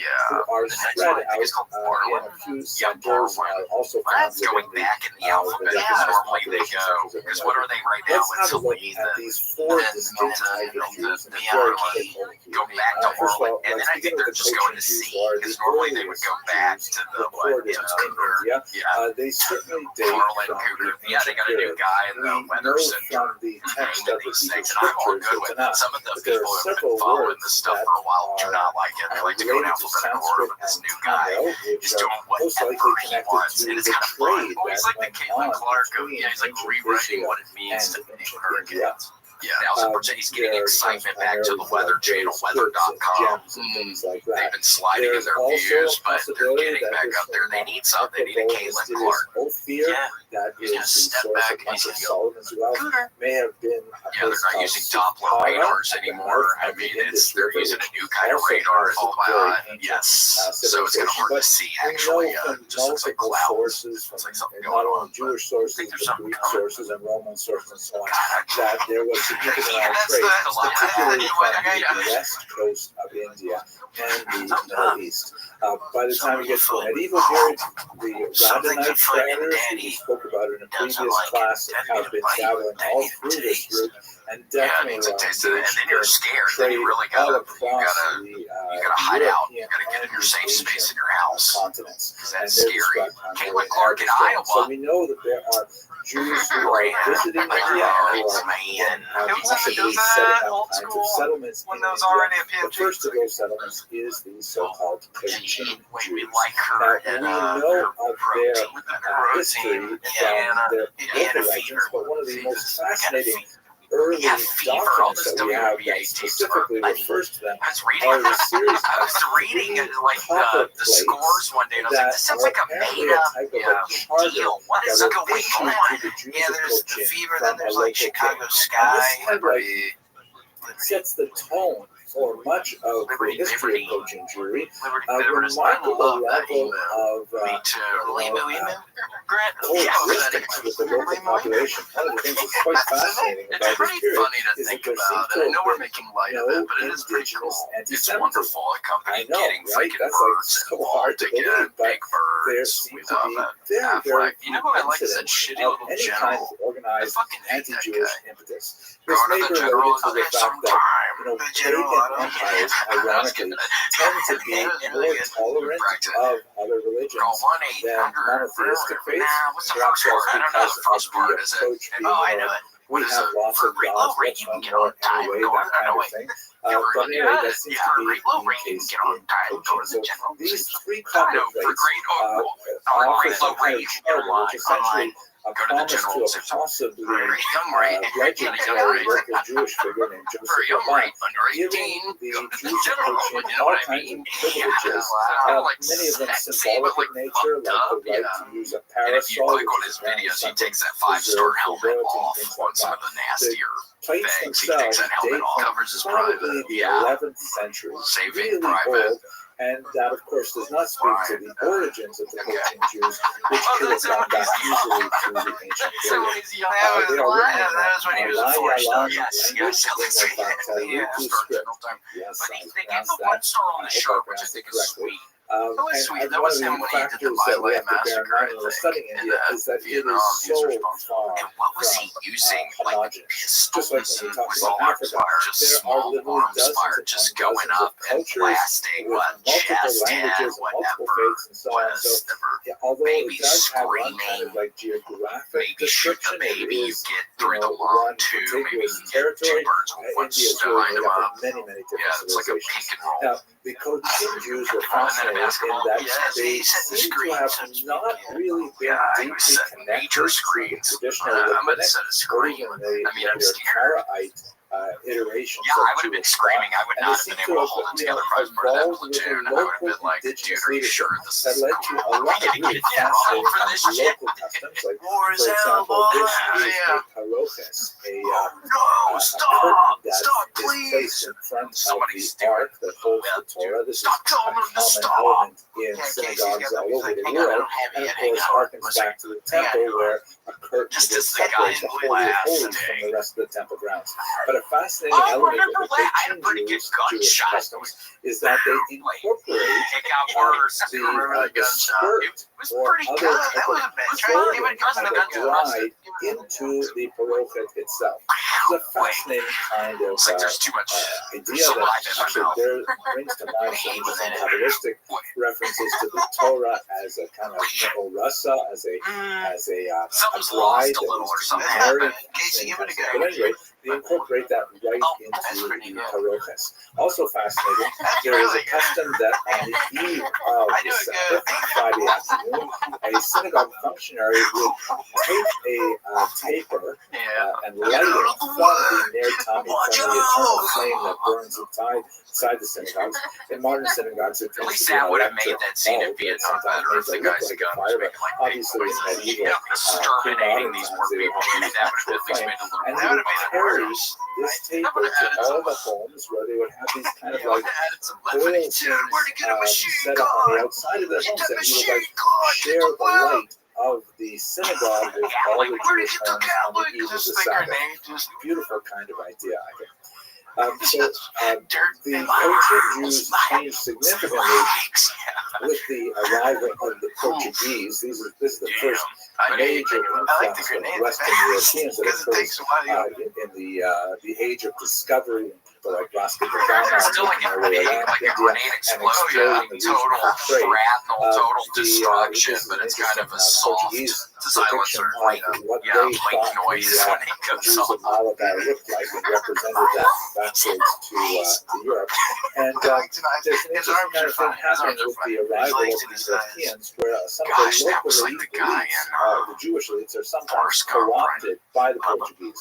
One of those is none less than Gaspar de Gama, who was That's when you start thinking, Jewish man, there's gotta character be, who was you gotta hope forcibly there's a heaven or baptized something, by because I gotta see Bubba Vasco again. da Gama Like himself, what the great they explorer. say in the He took Bible, the when name you da get Gama heaven, Bubba is after gonna be running to the field.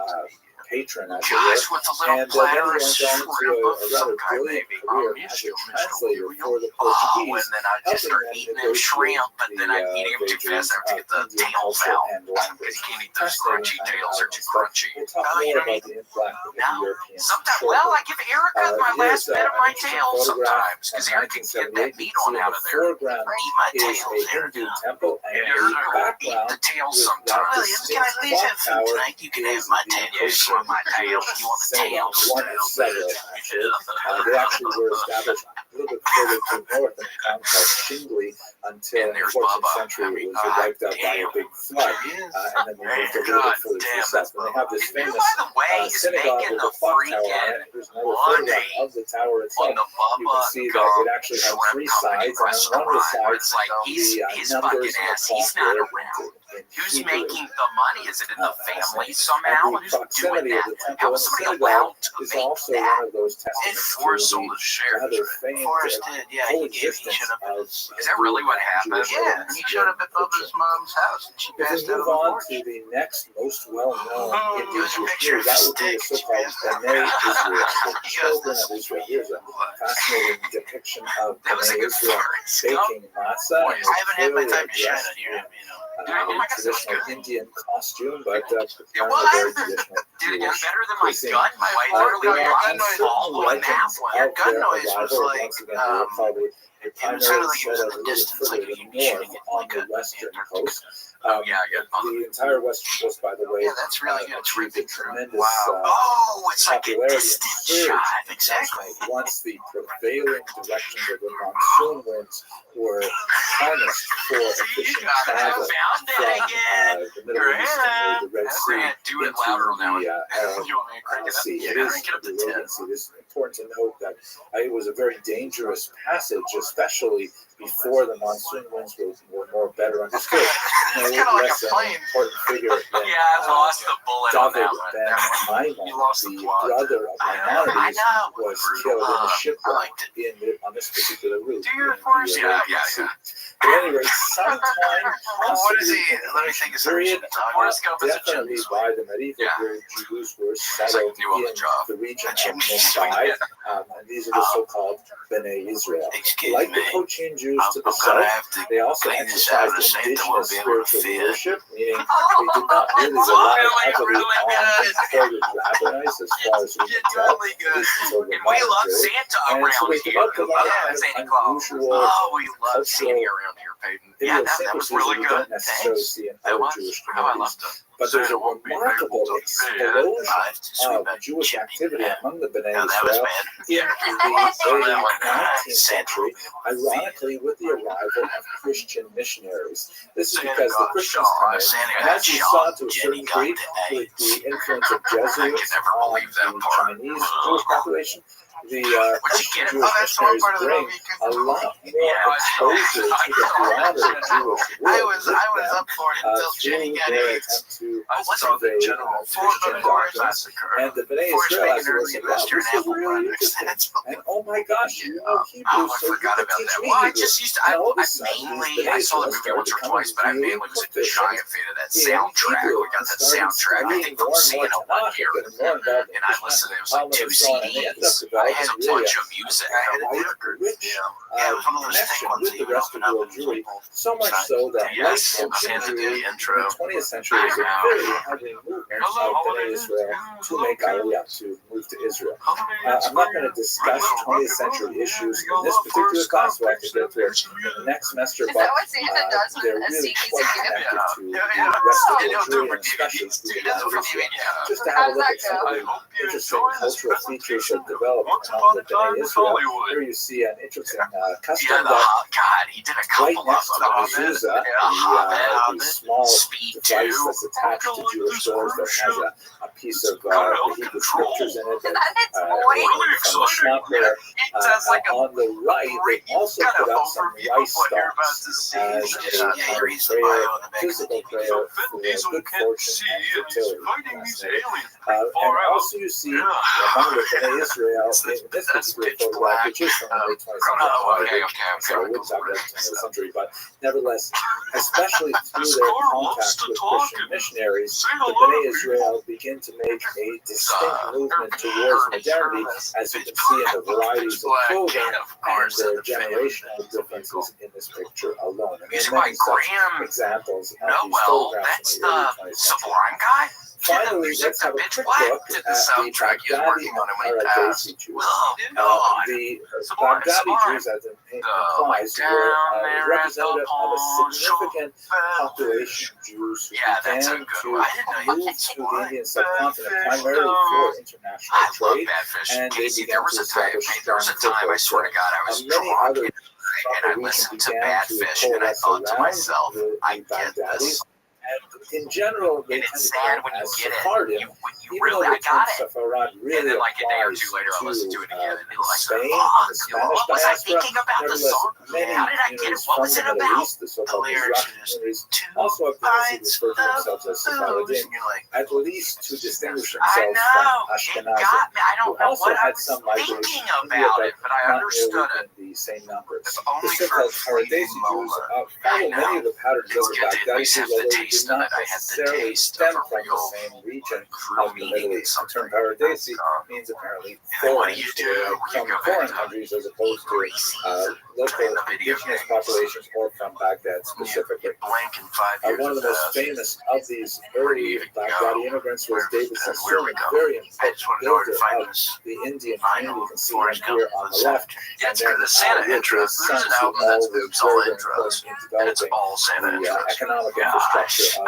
Baghdadi trade. Apparently, it's impossible to find that on eBay, on Amazon. You can't find it anywhere. It's all in the press. Yeah, it was just Santa messing up, and it's funny. He was drinking something. He's drinking something was up, and they released it. I don't know what they were thinking. But sorry, it was guys. accelerated with the revival of the British in the 19th century that adds to It's like, classism. We have this unusual phenomenon where but he just keeps on doing it. It's like a train crash. It's like a train wreck. It's flashing in slow motion. It's like, how's he associated going to with get their out of the occupations and house? sometimes with their racial characteristics as this year, well.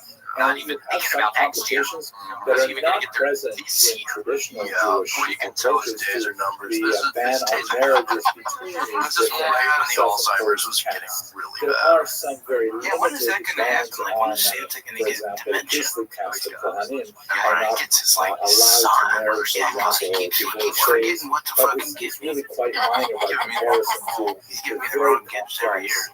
caste system that pertains to There it is. India up I had to this. 1947. Oh, sorry guys, I'm just not You feeling also like have myself. linguistic And implications Mrs. Claus because is just many of these weeping, Jews, knowing that her particularly husband, those like generations the man that she came married, is out. later, begin And to it's see sad, the it's British powerful as to hear somebody literally weeping around. I don't know when the last time y'all been around somebody genuinely weeping, but it gives it starts pulling at your heartstrings. It can be really tough. When was the last time you heard somebody really weeping? assimilate themselves or acculturate themselves towards British Your sister? focusing Your on wife? the English language rather That was than me. local What Indian happened? languages. Bad dream? Much more to say about this, but really we're still looking at God, the this early dream, it was so period as real. determinants, so we'll have to talk about the other elements. I was when we pining go for the further days semester. of oops all I hope you intros. found this topic as fascinating as I did, and I want to thank you very much for We'll watching. feel better, and Grant. we'll It's see getting you a little on my better video. outside. It seems like it's getting cooler at night. I could probably leave the window open. Sorry about the bad dreams, Grant. It happens. Are you eating?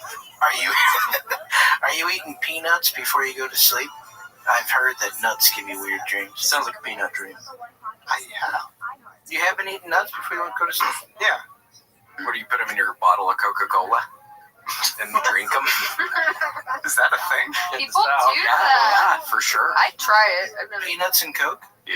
Really? People That's pretty good. Yeah, you put your peanuts in the Coke, bottle of Coke, and then you can chew and eat them. I've been pretty good when I'm playing my Remnant 2 the past couple nights. I've been eating my peanut M&Ms, but I've been sucking on them until there's no chocolate, no shell, and then I delicately eat the peanut. And it's better than me just eating a bunch of them all at once. I've tried that too. You're like, I'm really gonna enjoy this. Yes, I'm really enjoying it. I won't eat as many. I'm gonna enjoy it this time. And I did, but then every now and again I'll put 2 in there and just eat them real quick. Don't say that on the podcast. I know. No, I really gotta suck on them. I don't actually eat them like that. But Gator eats them like that because I give Gator all kinds of chocolate when her mom He's shaking. She's shaking. Oh, what's wrong, little woman? You ready, my girlfriend? Hey, Gator. What's even? Is Gator gonna be on camera? I don't know. You wish. I do. For the right price. How much would you pay to wait? Grant, are you comfortable with us asking you that again? We need a hard reset after last week. I don't know what it was. Maybe I was in a weird mood or something. I should have stepped up and put a stop to it, but I didn't. I was equally at fault. Yeah, what was going on? It's a little rough. But we're good now. We're good. Casey was having bad dreams himself. I've been having nightmares and scary Peyton. That's been freaking me out. We sleep in the same room. Grant, let me send you some pictures. Yeah, Casey sent me a picture. I like your setup. I saw y'all setup. What, am I in bed? No, yeah, you're naked on bed. Snoozing with a boner? Exactly. Casey's like, I tried not to be. How horrifying is it? If I Yeah, it's terrible. I haven't been sleeping well these Mexican rooms. Well, we share a room, and here, hold on. I put something in there for scale, Grant, so you can kind of see how big. I put the Forrest Gump CD in there for scale. Yeah. See how big it really is. So how's it been going? Has it been going good? It's been going good. Situation. Generally, we're at each other's throats a little bit. Yeah. That's our other roommate, Raj. Okay. Hey, what about Raj? Where is he sleeping in the same room as well, or is this a different room? He's from Senegal. Yeah. How'd y'all find his ass? Craigslist. Cool. For boys. Craigslist for boys. Oh, yeah, make sure you get on Craigslist for boys and not the regular way, because there can be a bunch of weirdos. But not for boys. No, this is only cool, dude. Yes, Craigslist for boys. Get on that one if you're on it. If you're on it, and if you don't want to be, you don't have to be. That's one of the biggest rules. Yeah, we're not telling anybody to make a profile or anything. We're just saying if you happen to be on it, go to Craigslist boys. Yeah. Grant, you get the pic. Yeah, I have to forward them together. Here it is. Great. They sent some large scale photos. Get the old pic. Yeah, I went ahead and sent you the large scale. It's just going to be me sleeping my ass all the way up in the air. I know. It's Peyton clearly been. Just want an establishing shot. So you took this. This is kind of the setup we're working with. So I sleep on the little blue mattress, and then we got Peyton. He was snoring real bad last night. I couldn't hit in the bed. Peyton, were you up? Was I snoring? Yeah. Were you hitting the bed? I said, wake up. I would do it, and then I would pretend to be asleep. No, you wouldn't. Yes, I did. Did you genuinely do that? Yeah.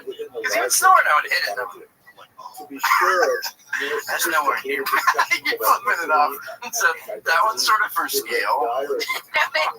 And then there's one more which kind of gives you a better idea of kind of what we're dealing with here. What are the pictures with the screen? Oh, I see. So that's kind of cool. So that gives you kind of a better idea. Kind of small some of this stuff is, for sure. Damn, because I thought that was maybe a little bigger or something. You would think, But I had no idea. basically I can fit the whole room in the palm of my hand. It's a cute little shag. It's a shag carpet. What were those pictures where your hand is to Don't even. What are those with the strings attached to them? So that is a little project I've been working on. It's sort of my True Detective, Okay. my magnum opus, where I tie everything back to where it started. So you'd have to zoom in on that. I don't know if it's possible. That's hilarious. Yeah, it was looking like a crime scene, some sort of putting the pieces together type of That's situation. in your home? Well, it's really funny because there's too much. You get too much slag in the string. There's so much. You got so much string. Do you help him? I had nothing to do with it. I showed up while he was out of town. I walked in. I was like, "What is happening in here?" He's lost. I was like, he needs help solving this. I've lost the plot. So there's the body. It all comes back to the body, the brains, the Godfather, and I think the other one is the mark. Who is the Godfather? Who is that? Terry Bradshaw. Okay, Terry Bradshaw. Sort of the puppet master. Gosh, that It somehow all links up. It all comes back to Bradshaw for the right price. It works out that song, but I don't like that control. Yeah, with the string. It's like a marionette. Yeah, I mean, how many people was he talking to in his prime when he was doing all the football stuff? I mean, millions of people were listening to his ass on a weekly basis. Millions. It's not good. And I'm starting to see signs that it's not going to end up good for me. Just because you discovered this stuff. Okay, see, sometimes. Take it off the wall. Seriously, man, sometimes, even though we want to figure out something like this, I swear to God, Casey, I love you, I care about you, I'm serious. Sometimes it's best to just let some stuff just stay under the rug. I swear, sometimes stuff gets swept under the rug for a reason. And I swear you don't necessarily want to be the person holding the pan in the broom when kind of somebody flips the lights on and they're like, wait, who's getting this out from under the rug, and then you're just standing there with the broom and a thing, thing in my hand, with the thing in your hand, and I'm just saying, please be careful. Look, if this is the end, I will die. I will die doing what I deserve, which is solving the biggest mystery I've ever come across. Okay, well, Ignorance is bliss. yeah, I mean, sometimes ignorance is bliss. I don't want to be standing there with my thing in my hand. I know, I get it. I get it. Somebody flips that light on, they go, "You're butt ass naked." Why? And I go, cha-ching, cha-ching. Let the cash register ring. Let it ring, baby. Let freedom ring. Let freedom ring in this mug. In this mug. This John. This John, I forgot about that. Shit, man. John. Let this thing ring, man. Doof. Well, I got you guys some presents. It's not a big deal. Casey. A little something. Oh my god. William. Oh my God! Wow, not a problem. Close September through January. Fall season, come on. That's cute. And Erica, who could forget? Second Amendment. Thank you. So cool. We love that. We can hang that up on the door or something. No, somewhere we can find something. Under door. America's original home security. I love it. And it was at the Grim Reaper, or no, Guns, Grim Reaper. Grim Reaper. Thank you. Yeah, gosh. Thank you. Tennessee Garage, close September through January. I love that part. Yep, this is going on the front door to scare the neighbors. Yeah, to scare the dude who lives across from us who I cannot figure out. He put a blanket Yeah, in he's front of his door. yeah. He's soundproof. He's making an album. In front of the door? You've seen that before? Of course. Okay. Yeah, only with artists. It could be an album thing. I didn't even think about that. He's an artist. Oh, he's something else and works with chips, not potato chips, but the computer chips. Not good. That's what he told me one day. Works in the chips industry. Yeah. There we go. That's what I want. Let freedom ring. Thanks, Grant. Is your Grant? Is your sister? What? Gee. That's my son. I'm kidding. I don't know where it is. Is your sister? Yes, I think so. She's here. Didn't know. Cool. Well, wait, Peyton, tell that one. Tell that story. Tell that, were you really slapping the bed? Yes. Do you sleep on your back or your side? How do you sleep? I'm all over. Look, I shouldn't have brought it up in the vlog. I should have talked about it before. But yes, you were snoring, and I would hit the mattress and then I would pretend to be sleeping. You just let a little more air out than plug back up. What the hell? That's hilarious. Yeah, well, What is you think I'm bad? I've had a couple run-ins with Casey. Yeah, in the wee small hours in the morning. Well, first I walked out of the bathroom. The first time I walked out of the bathroom, he was like kind of perched up against the wall. You see how his pillows are kind of stacked all the way up to the ceiling? Yes. Sleeps like that. Yeah, I walked out. I'm trying not to wake him up. I walk out of the bathroom. I'm tiptoeing. I'm hovering over his bed like there's a pie on the windowsill. And I walk out of the bathroom and he kind of looks at me. Scary, and rolls back up. I've been having nightmares. Lately. And then the other one. When he I said don't know. I've been having This was 2 days ago, Monday morning, and then yesterday morning, I woke up in the middle of the night then going,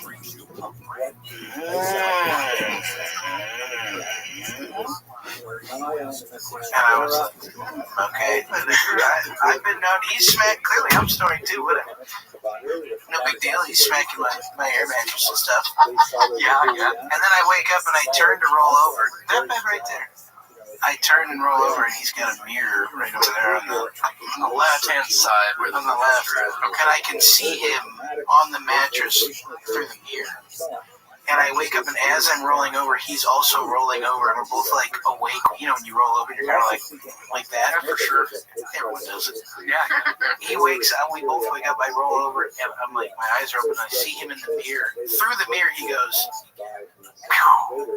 and then rolls back up. Hilarious. I don't remember. I went, all right. I open my eyes and he's in the mirror, like a Coen Brothers movie, in the mirror, like,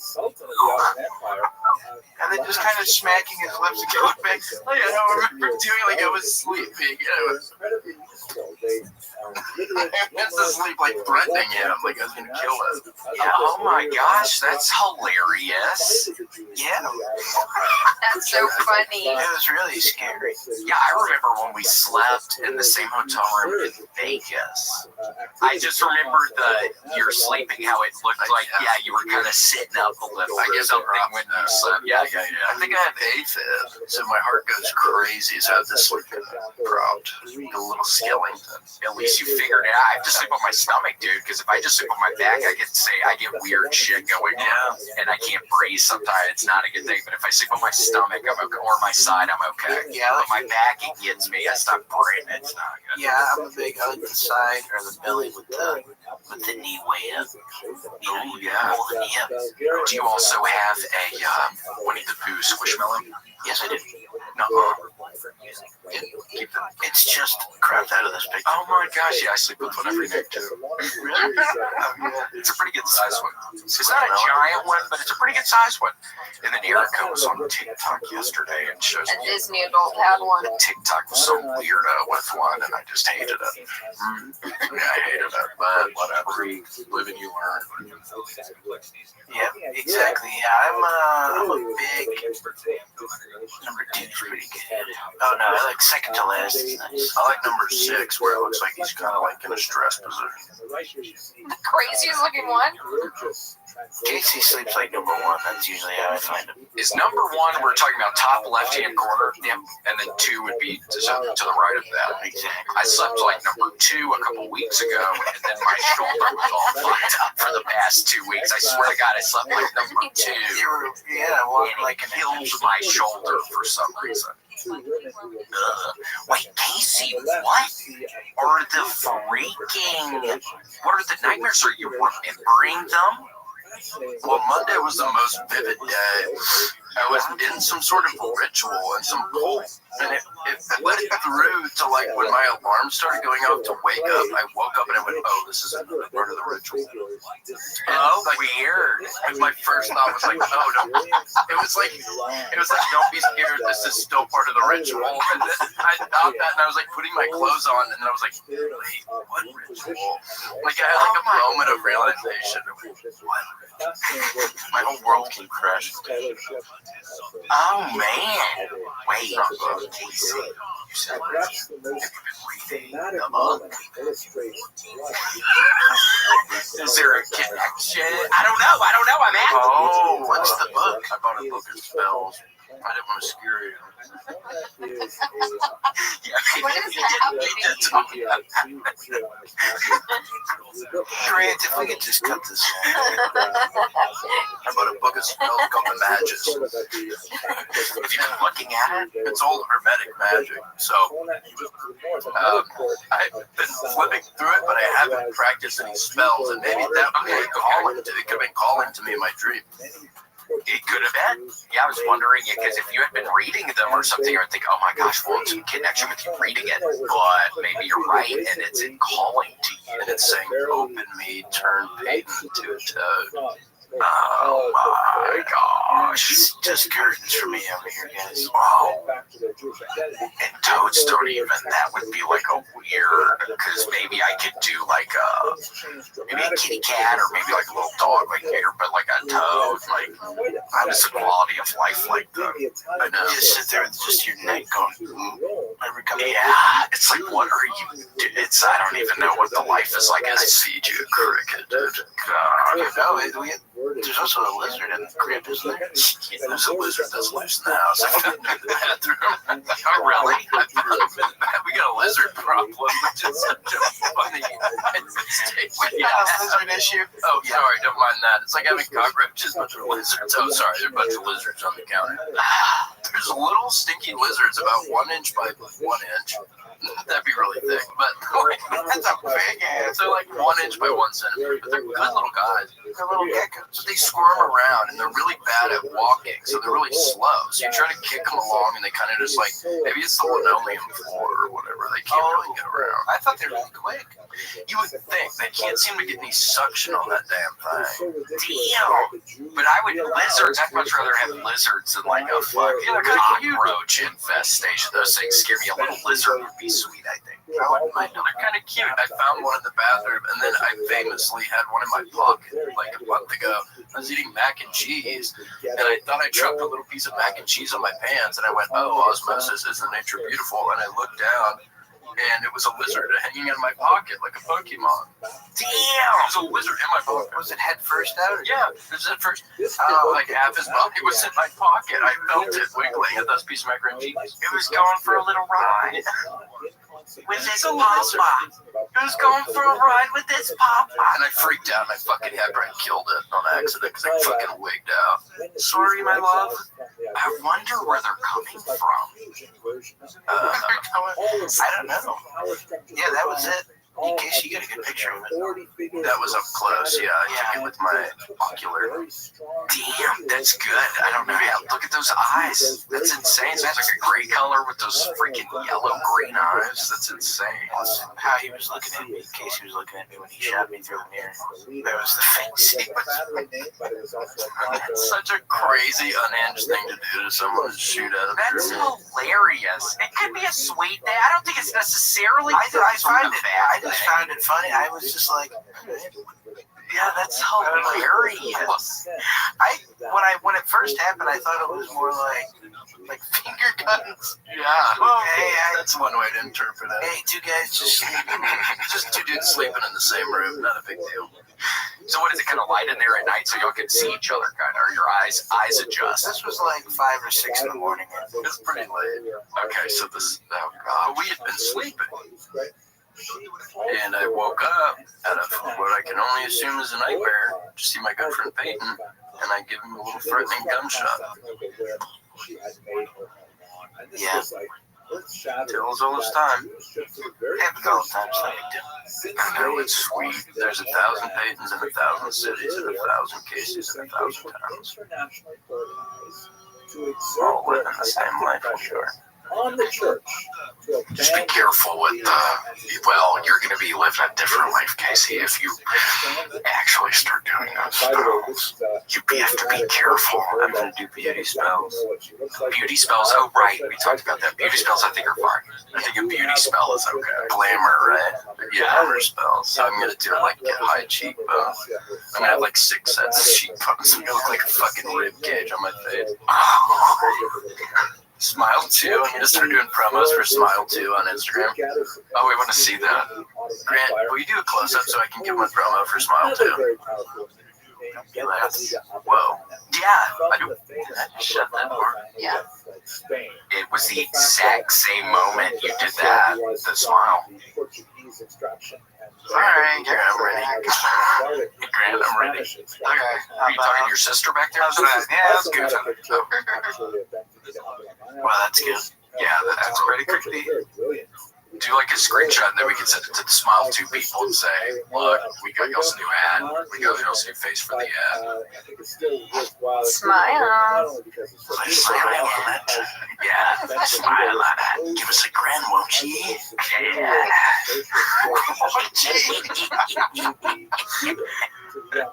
Okay, now everyone take a turn doing their best smile. Okay, William, you're next. Wait, hold on, like a kind of a scary or You gotta go scary. Like a little bigger. On the edges. Got higher.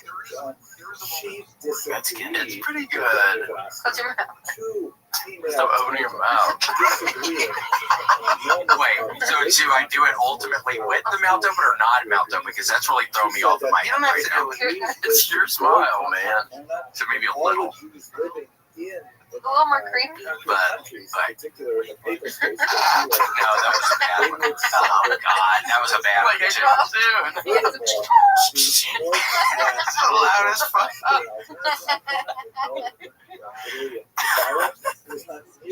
You should hear Casey. If you heard Casey's ringtone, it's hilarious. The screeching, screaming. Oh, how does that go? It's hilarious. Call my phone, man. It's so funny. Oh, God.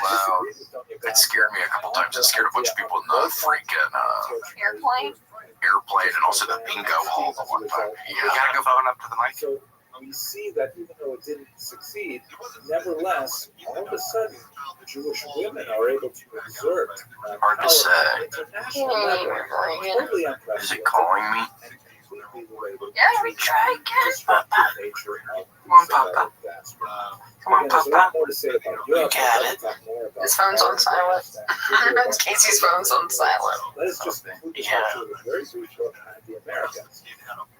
Some Jews felt that the best way to achieve the clutches of the Inquisition. Well, I'm glad that hadn't woken your ass up at night and scaring you to death. That scared me. Scared you? Oh, yeah, trick or treat every day is Halloween when you're a freak. And although ultimately many of the Jews would settle in America itself, the United States of America. Seriously, and it's almost actually Halloween time, which I cannot wait. I love Halloween. Get canceled and praying. Well, you're gonna, I'm sure immediately, when landfall happens tomorrow, isn't that what it is on Thursday? So then I'm sure you'll immediately be able to figure out after a day or two of that. Wait, but when are you supposed to leave tomorrow? I'm leaving tomorrow, but the first show is in New Orleans, which has a bad history. Lord willing, the creek don't rise. And then Mobile. So the first two aren't in Florida. And then Florida starts on Sunday. So, but if there's any sort of destruction, I won't be able to drive around Florida, which is what I need to do. Might not even be able to fly into Florida. Probably not. So we'll see. It'll probably be rainy in those places. I guess rainy doesn't necessarily matter. God, Mobile, do not freaking honk. If you do go, you probably won't. Yeah, we'll see what happens. But if you go to Mobile, do not honk your freaking horn in the tunnel. In the underwater tunnel. It messes with the infrastructure. Yeah. The tunnel, don't honk a horn. Do not honk a horn. The reverberations, it weakens it or something. That's what our always told us when we would drive down to Florida or would. So, don't do that. Smile. Smile. Yeah, you can say that because you're honking, laying on the horn in there. Just do something. Yeah. I want to scream. Well, New Orleans will be cool, though. I love it. That's fun. Yeah, go do some Mardi Gras. And, get a jester's mask for the great ceremony. Oh. Get a voodoo doll. Voodoo. God, they probably have voodoo shops and stuff. Hell yeah, Voodoo. Oh, I get to go do True Detective stuff because it's right by Lake Charles where the majority of the Yellow King's crimes took place. The Yellow Carcos. Yeah. So, wait, Peyton, you didn't do your special smile. Oh, do I need to do one? Just okay. Grant, if I could get that closer. Much quicker for him, Grant. What the hell? Yeah, we apologize to you. I had to tell you that. We said sorry. All right. So it's I have to be creepy. Hello and welcome to Jewish History Lab. Today we're going to look at Oh my the Polish Jewry. Like that way. Let me try. What if I went eyes? Entire Eastern European Jewish. Yeah, what does that look like? Poland is one of the most central and Oh, that's too funny. That's kind of funny. for those of you who have one more celebrated the holidays recently, I hope that you would come to us refreshed and relaxed. And for all of us, It's you freaky, all my man. a wonderful Feeling out. Yeah, Gator's shaking over there. Hey, be really careful. That little one looks pretty scared over there. Even with the thin shirt on, you can see her little bosom thread. We really like that you heard that bosom because you got 6 of them. And someone told me that She's a very dog. careful to go on a Dogs new have 6 diet bosom this because they year, have 6 children. If she had a puppy, it would be the size of a quarter. You'll never eat more calories than the calendar year number. And then he says, thank God I'm Jewish, right? Reverse that on a Sorry, dog. It'd be the size of an egg. I know, a Let's little talk baby about one, and then we might accidentally eat it one day for breakfast. We're not even careful no more. Really using the If we're term really somewhat hungry one morning, we might have to eat one of our because children if they're really like a region little as a bit. whole And I'm lies really dominated hungry by sometime with the Gator. Polish-Lithuanian Commonwealth. You can see in Gator, this we map, really would not eat a has child up the yours borders of the because you're very Commonwealth as of beautiful. the year 1618, but superimposed Oh, well, she wants her mama. She's the little mama girl. Whoa, you coming over here There's then? this massive territory. Wait, come up there with your friend. The Oh, southwestern yes, core yes, of it, but yes, the after little this one. dynastic union with That's Lithuania, how we it talk. spread Oh, really that's to a how I massive talk. area, almost Oh, stretching and from then, the Baltic hey, Sea oh, to and the Black then, Sea, there she well is. into Yeah, hey, how you European doing? Russia, down into Oh, you look the, very beautiful in your Central little European costume. countries as Well, Peyton, And, what are some of your so goals for the- this year? The Yeah, material what that are you I'm thinking? We're at discussing the today beginning does of not Q4. really Yeah, apply Q4 strictly coming in speaking to hot. Poland as we understand Q4, it by I don't know. 21st century I don't know if values, that was a real but question for or this not. larger Question? entity, which includes I don't know. I'd like Ukraine, to Belarus, keep and doing Lithuania, more, they're very, very large. more numbers of spots Jews now that I live residing. here. The southern part of I Latvia is guess. also very Is that a important goal? because it was part of One, the Russian that imperial would be settlement, fun. which we'll get to. Yeah, I keep getting up At any rate, where did the Jews come from in Yeah, this all the region, which became clubs, I the don't know. dominant What about center spiritually? Any goals of there? Spiritually? world Jewish population? All right, then kissing. So there is a small Yeah, we'll migration talk about that spiritual extends back goals. Hang on, let's to just get it close. We really don't. the first centuries of the Common Era, perhaps even a little bit before the Common Era. And these are Jews that come from Byzantium Spiritually, I don't know. I'd and like to just make sleep. their way through Sleep. the This was a Khazarian sleeper. Just a good night of sleep. Have you hit his extent bell? of Khazarian Sleep without Casey. very, Just very difficult to I'm looking quantify. through my It fingers appears to now. be Oh, minuscule. she does have new There are brain. occasional Well, you were references, snoring, so that's the to oldest trick in the book. Khazarian Jews, for example. Sometimes, all right, sometimes I hit the bed, it does a big shaking, Chronicles, the Ovis, and then other times